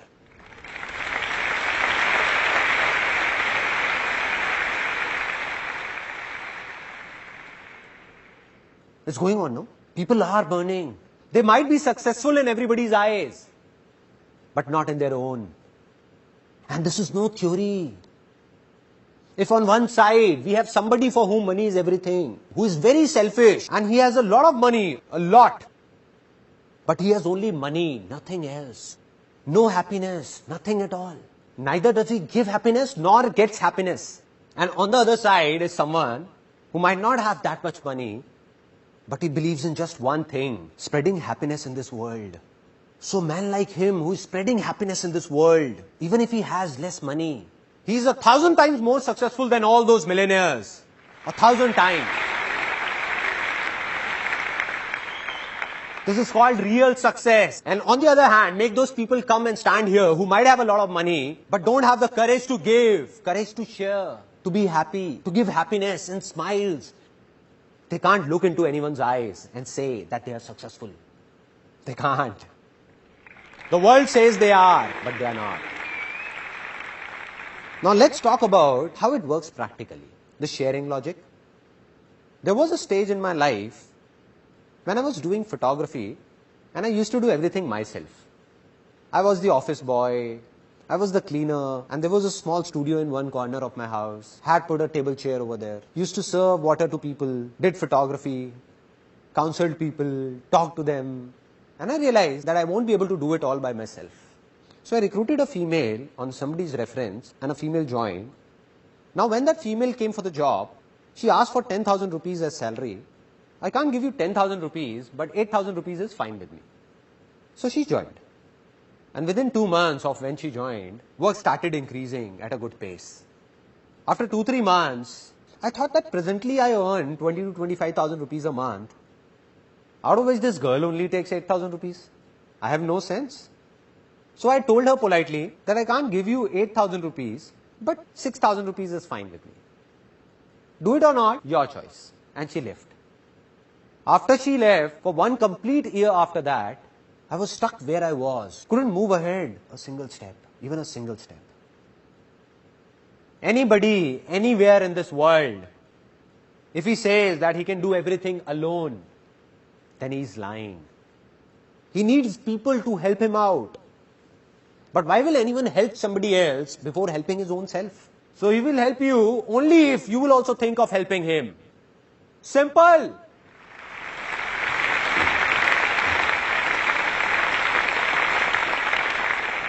Let me ask you a very simple question. If there are 2 companies, so out of those 2 companies, the first company, while taking your interview, makes false promises by saying that we will give you this, don't worry, all will be good. But when you go and join, it's completely opposite. Like there was nothing about paying extra for overtime. No, this won't happen. That won't happen. This won't happen. You have to do this. You have to do that. If you want to do it, fine, or leave the job. Making you work for 12 hours, 10 hours for an 8-hour job and not even paying overtime. There are such companies. On the other side, there is a second company that does exactly what it promises. An 8-hour job means an 8-hour job. Work extra and overtime is paid. Everything said will be done. Apart from this, it also thinks about you. So which company will you join, first or second? Second. Now should I tell you something, honestly? That all of you who said they will join the second company, those very people, if decide to open up their own company, they will end up being like that first company.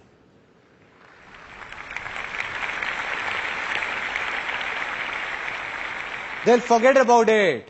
Now when they will have their own company, they'll wish to get an employee worth 8,000 for just 5,000. What are we doing, man? What are we doing?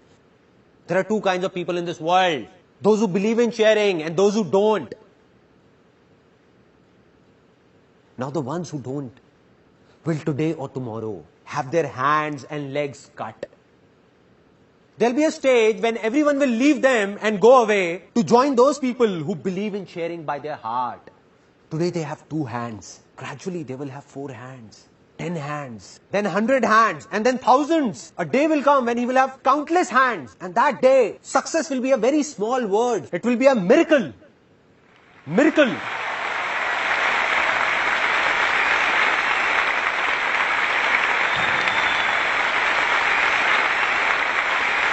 People will say impossible. How did this happen? How can this happen? How did this happen? How can he in such less time? How can he do it? How can?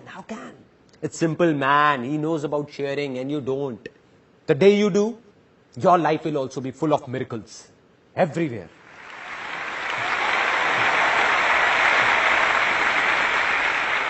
Now, the tree of success has a lot of fruits and we are sharing them. Knowing more fruits will grow. We are sharing. So you have become successful. But now the question is, who am I? What's my story? As a kid, I thought I could do many things. But as I grew up, I thought I couldn't do anything. And there were a lot of reasons behind it. Out of which the biggest reason was that when I was in 10th standard, some major problems hit our family. My dad had a business of aluminium from 20 years in partnership with someone that closed down overnight, because of which our financial condition became critical. We had no clue what will happen now. Nobody had a clue. And my father went into a bit of depression as well.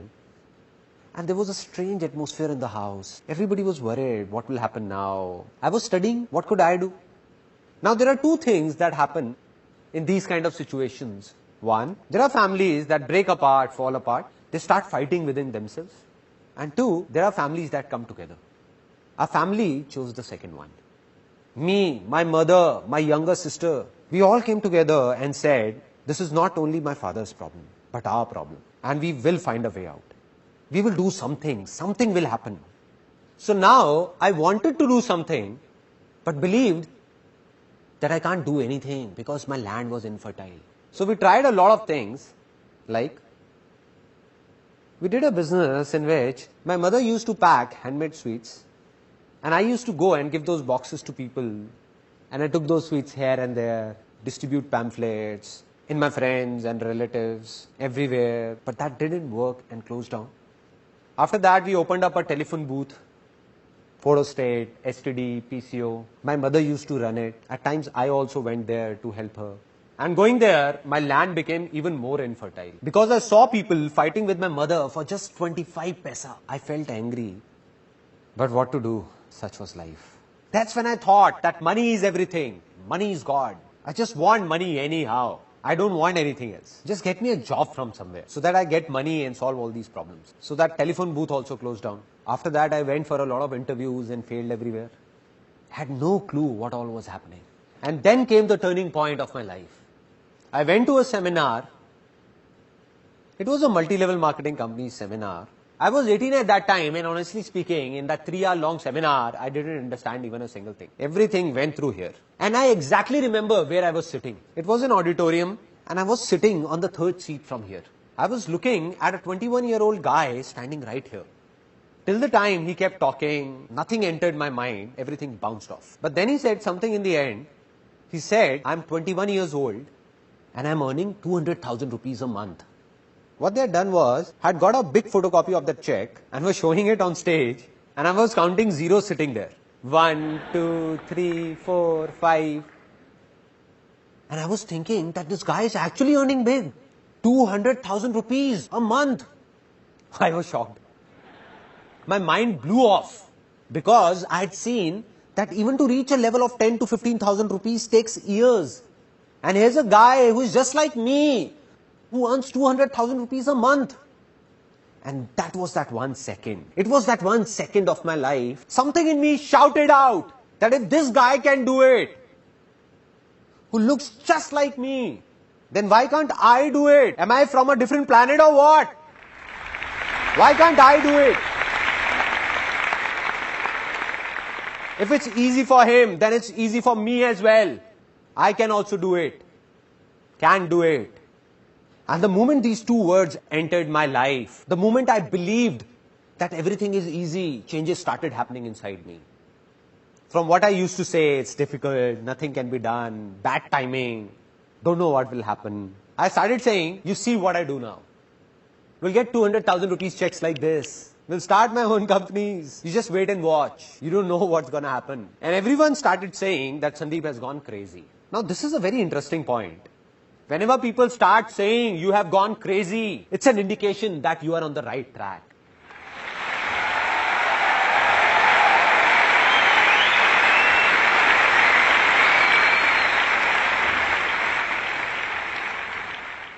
A tinge of craziness is a must. And that's what happened. I became crazy, started saying strange things. I started feeling from within, it's easy. Land became fertile. 1 step complete. Now the second step. To discover what to do. Now there were 2 voices, outer voice and inner voice. I saw that man on stage and looking at him, I said, I want to be like him. If he's doing this, then I'll also do this and earn 200,000 rupees a month. But it wasn't my inner voice, all outer voices. So I took around 20-25 people to that company and nobody joined. In fact, the ones I took ridiculed me saying, where did you take us? And how much will you give us out of your 200,000? So I failed badly. And there were 2 reasons why I failed. 1, it was not my inner voice. And 2, I didn't understand sharing. I was taking people there, not for their benefit, but for my selfish reasons. As an 18-year-old, all I thought was to solve my own family problems. To hell with these people. So I couldn't fool people. So back then when I failed, was it my good luck or bad luck? Bad luck, no. How can it be good? As per that time, it was bad luck only, no?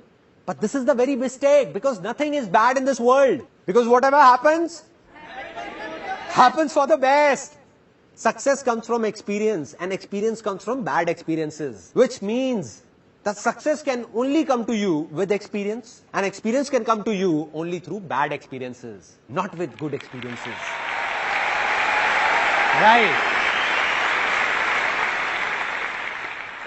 And this is what I understood. When I went to that company, it was not a waste. Although I failed financially, but I got to know about a lot of good things and started understanding them. Different things entered my mind that I understood that yes, I understood that even failures are useful. So I didn't feel sad. After that, I heard outer voices once again. Again, I made the same mistake. I was told by my relatives, family members, don't know seriously or not. They told me that Sandeep, you have got looks of a hero, man. And I thought so many of them couldn't be wrong. I heard the outer voice and went to become a hero, to be a model. I said I will. If everyone is saying, I will. So I went and saw that heroes like me, thousands, are standing in a queue and eating roadside burgers. I said to myself, Sandeep, there you go, dude. But I didn't lose hope. I was determined to do something easy. It's easy won't work till the time it doesn't come from inside. And that's what happened. I told myself many times that I'll do it, I will. But it wasn't from within. To become a model or a hero or do acting. Used to go for auditions but went blank. Forgot everything. Didn't enjoy it from inside. Did some music videos as well. Such music videos that if I make you see them, you would die laughing.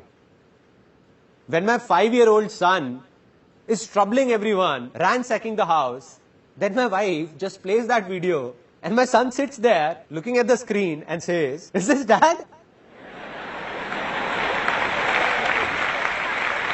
What is he doing? So this time also, I failed. I believe, like I just told you, that you can only be successful because of your failures, not because of your success. So this big failure of my life was about to be the reason behind a very big success of my life that I didn't know, realized it later. How? During modeling days, a friend came to me with some photographs he got clicked from somewhere. And when I saw them, I was surprised. I said, what photographs, man? Great. There were no digital cameras at that time. So I said, man, this will be great. I want to learn this. For the first time in my life, my inner voice said that I want to learn photography, man. I want to be a photographer. I saw an ad in the newspaper, went there and joined a short 2-week course of photography. I didn't know what was I doing, why was I doing it, didn't think about it, just listened to my heart. You know, from inside, that feeling comes that this is what I wanted. Got it. Just went to my mother, took 12,000 rupees, went and bought a camera. Started clicking photographs of my relatives, friends, everyone for free. Didn't have a clue what I was doing. Kept on doing it.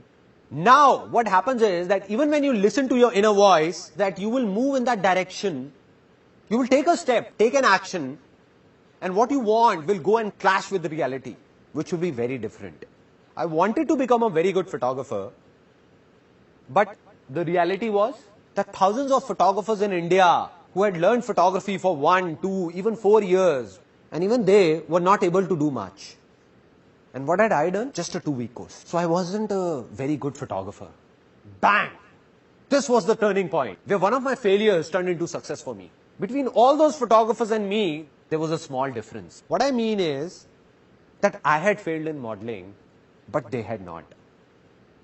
When I used to struggle as a model, I knew that 90% modeling agencies were fraud. So what I did was, I made a list of 70-80 fraud agencies and 10-15 genuine modeling agencies and started circulating it to everybody. That this one is fraud, and this one is genuine. And people started liking this. After this, I gave a small ad in the newspaper, free portfolio. And everyone came. A lot of people came. I told the truth. No tricks, no lies, straightforward. I said, look, I'm not a very big photographer or a great photographer. I've just finished my course from here of 2 weeks. So one option is that you get your own film roll, get the processing done, and your cost will be this much, 3,000 rupees. Or the second option is that I do everything for you. Now, if I go to any wholesale market, so the same film roll you get for 150 rupees, I get it for 50 rupees. And in this complete exercise, I'll get 1,500 rupees. So I said, we can do it as you wish, that way or this way. So they said, we don't have any problem, you only do it. We'll be spending the same amount. See, this is what I've always believed. and will always believe that if you want to do anything in life, tell the truth. Don't confuse anyone.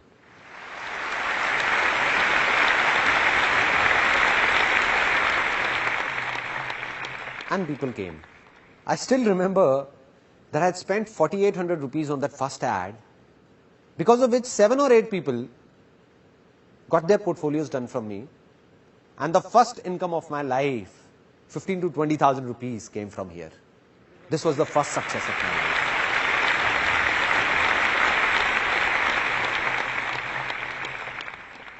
Now, the second big failure of my life. A guy came to me and said that let's do an event together. Let's do a New Year party. They're in fashion these days. Everybody's doing it. Now my inner voice said that I wanted to do an event for a long time. I said, okay, I'll do it with you. No worries. It's just that I don't have the money on me. He said, you don't worry about the money. I'll take care of that. You just execute it. I said, okay, it's a deal. I'll work for a month, organize the party and do everything. Investment will be yours and we will share the profit equally. He said, okay, done.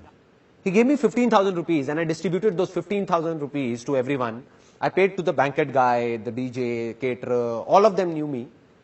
I went myself and paid some advance to the printer, got the prints made, like stickers, posters, went to some universities and put them around, like banners and all. Now the problem occurred when just 3 days before the event, that guy came to me and said that I can't give you any more money. I said, but we have to give the money because I have to make all the payments, or else they know me and will catch hold of me only. He said, it's your problem, drop the event. I said, no. So then I arranged the money from somewhere, borrowing it from my friends, 5,000 from here, 2,000 from there. I collected all this money and made all the payments. The event was executed and it was a big success. It was the night of 31st December 1999. This event was named Disc 2000. The new era of 2000 was about to begin. All the money was inside a bag. I went to that guy and said, okay man, let's do one thing. Let's calculate how much you and me spent and divide the profit equally. He said, what calculation? Which money? He just took that bag and went away with his friends. Since that day, I haven't seen him around in my entire life. What would have a normal human being and not an alien done in such a situation? In such a condition? Would have cried? Become worried? I felt happy. Because somewhere inside I believed that life's experiences comes from bad experiences, and I felt happy and said, wow man, this is it. Such a bad experience. What else could be worse than this? I felt happy. And my mother, who is sitting here, would remember when I came back home at 1:30, I put the music on full volume in my room, on full volume, and started dancing alone. Dancing. My parents came in and said, what's up son? Seems like your event was a hit. I said, don't ask how big a hit. Just don't ask. And when I told them that this is what happened, I got a lecture for 30 minutes. They said, you are very innocent, dumb. You trust anyone easily. Anybody can make a fool out of you. And why do you believe in what anybody says? I said, no. There must be a reason behind this failure. Maybe today I'm not getting it, but someday I will. And the day I'll get it, life will change for sure.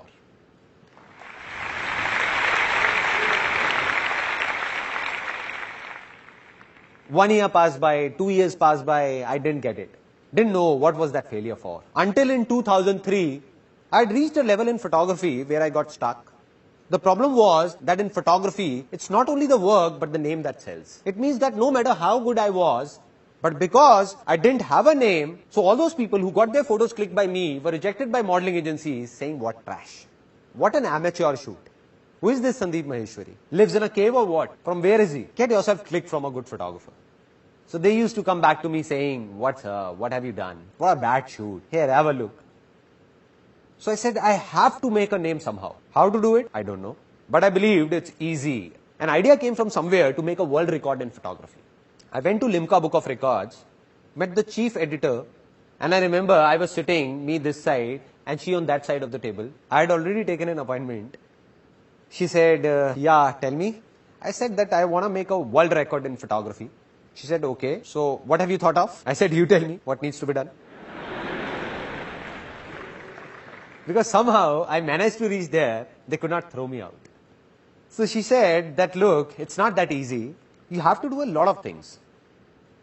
So it has to be something very big. I asked like, she said there are two options. Either you make India's record or world record. I said forget about India. Tell me about the world record. How will I make it? So, she narrated a list to me. She told me what all is needed. At least 10,000 photographs need to be clicked. No two photographs should look similar.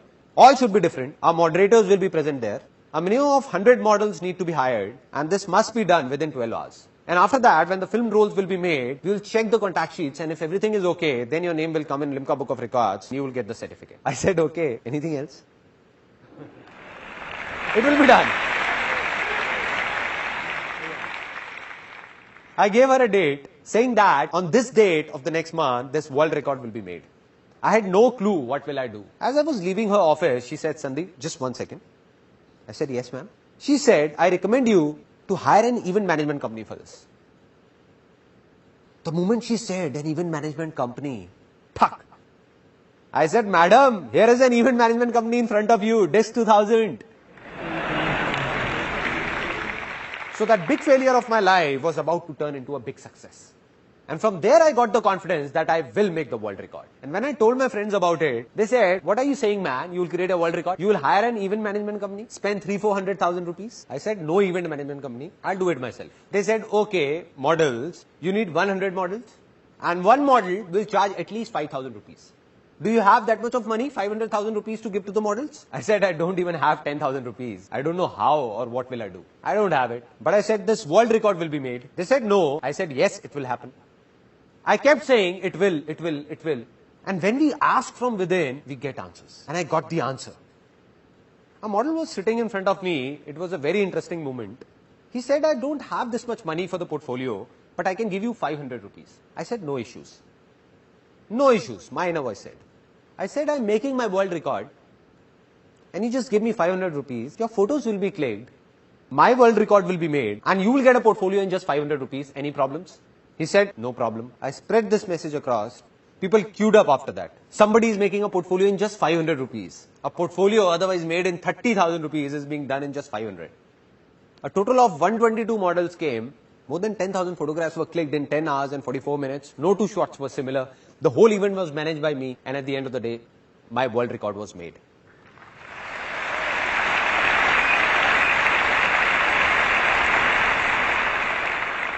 Now I'll show you the biggest failure of my life. I'll not tell you about it, rather show it to you. That what was it? At the age of 21, after I made the world record, it came to my mind that I want to write a book on marketing. And I was a college dropout. I left college in 3rd year. Now I went to the publishers that this is how I've written a book on marketing and I want you to publish it. So they used to talk very formally saying, yeah, have a seat. So where have you done your MBA from? I said, listen, I have no MBA. I am a college dropout. So they said, no, this is not the way. We can't publish it. And all the publishers refused, wherever I went. But I said, I'll do it myself. I will publish this book, come what may. I got it published, and here's that book right in front of you that I wrote at the age of 21 on marketing. Now, what is so special about this book? It's written on it that it's one of the most unusual books in the world. One of the strangest. Why? Because almost all the books in English open this way, like this. But this one opens from here. This is the first page of this book. This is the second one. This is the third. This is the fourth one. And this is the fifth. So it's a reversed book. A reversed book. Reversed. The word spread that a photographer has written a reversed book. People talk about doing something out of the box, something different. I think it's all pointless. You hang yourself upside down from a tree and say it's different. It's pointless, no? There has to be a reason. So the reason why this book is reversed was written on the first page at that time. And the reason was, a big reason, if you can't even change the way you read, how can you change the way you think?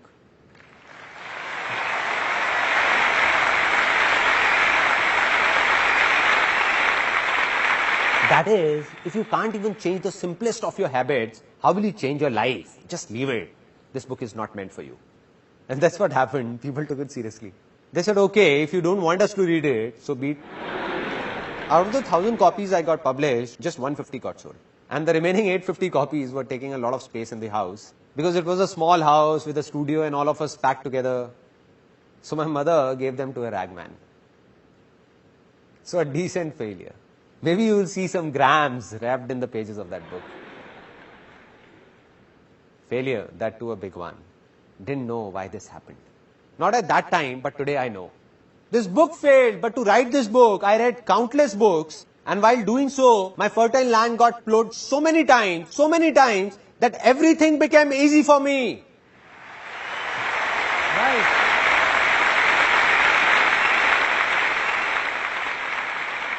So today, everything I am is because of my failures. Now, final points. That from where did the biggest success of my life come? In the world of modeling, we were the only agency that got a declaration signed from people that said, there is no guarantee of work. We'll make your portfolio, give it to the agencies. If you're lucky, you will get work or else not. And being truthful and honest, we became one of the biggest agencies of Delhi. Though we tried to click the best of photos, but the models still didn't get any work in the market. So my inner voice said, I must do something for these models. Something. What? I don't know. Not to take money from them, but to solve their problems somehow. And when the question came, it was answered. An ad agency guy came and said that I don't have time. We will scan this photograph only and print it in the ad. Do you have any problem? I said, why would I have a problem? I called up the model and said, do you have a problem? He said, what are you saying, sir? What problem? What else can I ask for? That if my photograph comes in a newspaper or an ad. The photo got printed, that model was happy, I was happy, and ad agency was happy. And this was that turning point of my life.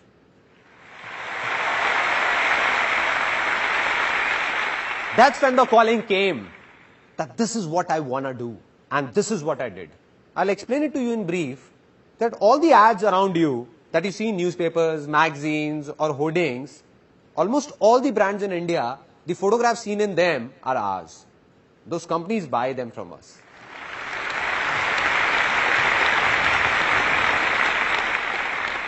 So today, in the given situation, if you ask me that what's success for me, then here is a simple answer to it, in a few things. Because success is not just limited to one thing, but many things in life, various aspects of life. So one of my aspects, that this company Images Bazaar was started to do something good for those models. 6 years ago, in 2006, when this company started, I swore that from that very day, I'll not even take a single penny from any model, but will pay them instead. And till date, thousands of models have worked with us, and not even one of them can say that we have taken a single penny from him or her. Rather, we have paid them. This is success for me. This is success for me. And this is the reason our company has no investors and will never have one. Because investors won't be able to understand all this.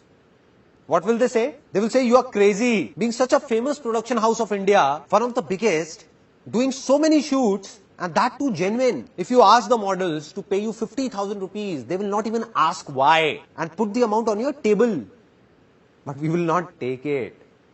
Not today, not ever, never. Secondly, what is success for me? I narrated an incident of that female whom I told to leave. The one who asked for 10,000 rupees, I gave her 8,000 rupees and then told her to leave. When I got stuck, that day I decided that from today onwards, if I hire anyone, then I'll never tell the person to leave. Never. They can go by themselves if they want to, but I'll never ask them to leave. 8 years, 10 years, 12 years, 14 years, everybody is still there. In our company, faces don't change. All are still there. So success for me is to share everything with my employees and do all that I can do. And go beyond any limit to keep them happy. Any limit. This is success for me.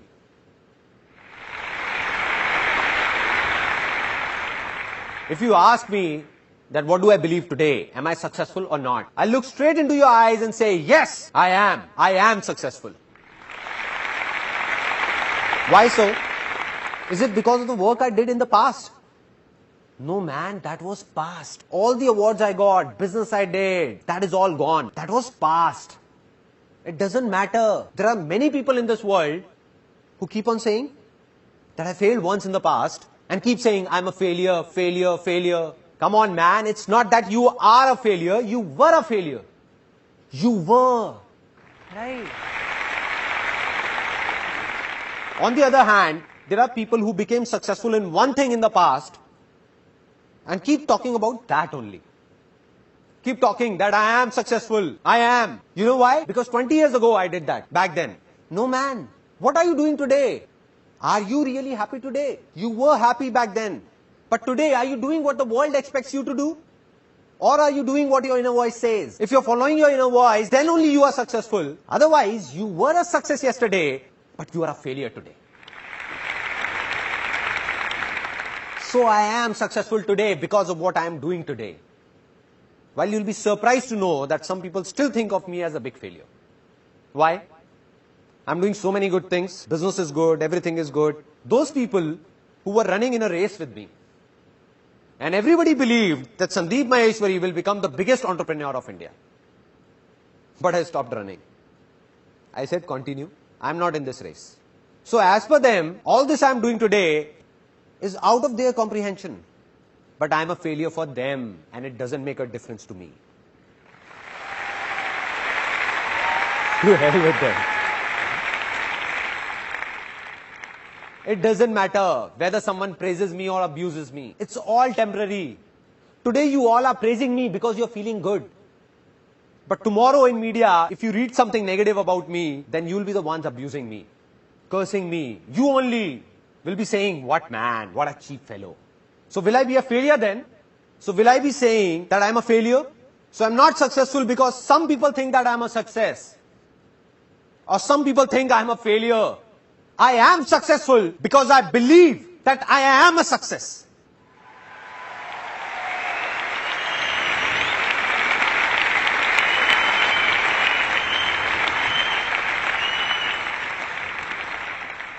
Yesterday I met one of my friends and he was asking that from where do I get the inspiration of doing all this? From where?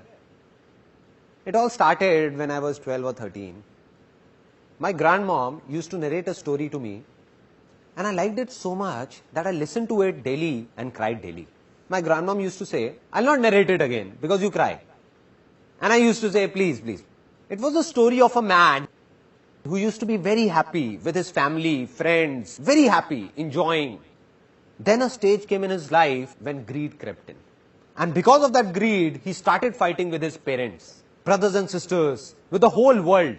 Started thinking just about himself and got separated from everyone.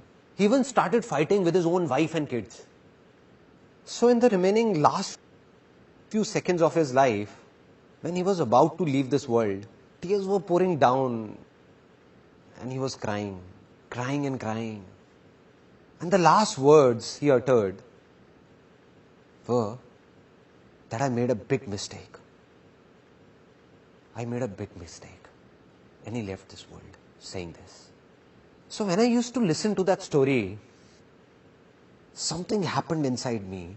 I don't know what it was, but I always used to think that when my last moments will come, what will I say? What will I say to my people? I didn't know it then, but today I know that during those last few seconds of my life, tears will be pouring down, but I'll be crying out of happiness. And while crying, I'll not say anything to anyone, but smile. I'll say to myself that, wow, man, what a life. Wow. Wow. Wow.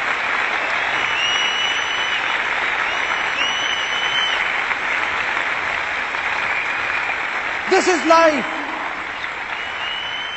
This is life. I did it. Saying this within me only, not saying anything to anyone. No regrets whatsoever. Now, the final moment of this seminar. I told you in the beginning of this seminar that I don't want anything from you and will never talk about my benefit. I lied to you. I'll ask for something. Won't let you go like this. I'm going to ask for something. So I'm going to ask for something from you from the bottom of my heart. If possible, give it or else don't. So I fold my hands and request you all that today all of you have a hunger to do something, to become someone that has brought you here. But a day will come in your life when you will have much more than you need. That day, if you find someone with a hunger, just be of a little help to that person. That's it.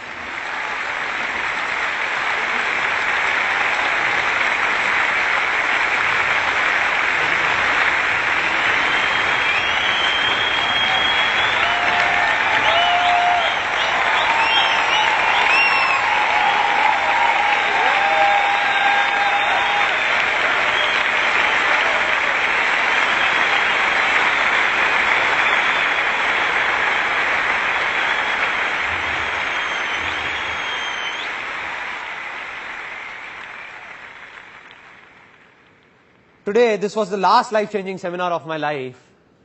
One thing is ending here, but another thing is taking off. I'm gonna keep recording all my experiences one by one in videos, record them. Today I told you it's easy. So why is it easy? In every situation of my life, how did I make the smallest of problems and the most complicated problems easy for myself? I'll tell you all in those videos. I'll open up everything. I just open it up, my heart, my mind, so that tomorrow if someone will need to know something or do something, he will just go to that place and will do whatever he wants to do for free.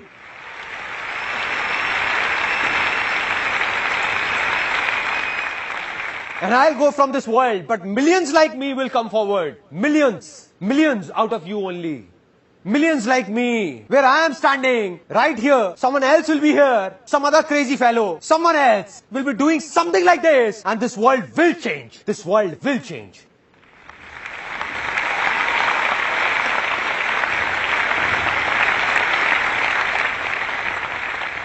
Today, I can say that my life's mission is fulfilled. And even if God comes and says, it's over, then I'll say, let's go. Anyway, you say, I did what I wanted to do. Did it. Till today, millions of people have attended my seminars. And if I continued further, another few million would have seen it. But now it's video recording. This video recording that's going on will be watched by billions in near future. Out of them, a few people will be there whose conscience will call out, not from here, but from here, that I have to share with those people who need me. And the day this happens,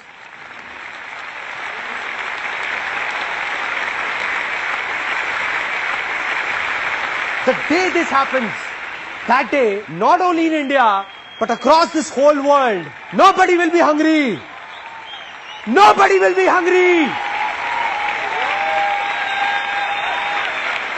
This world will change. Because this is also easy. It's easy. It's easy. This world will change. Will change.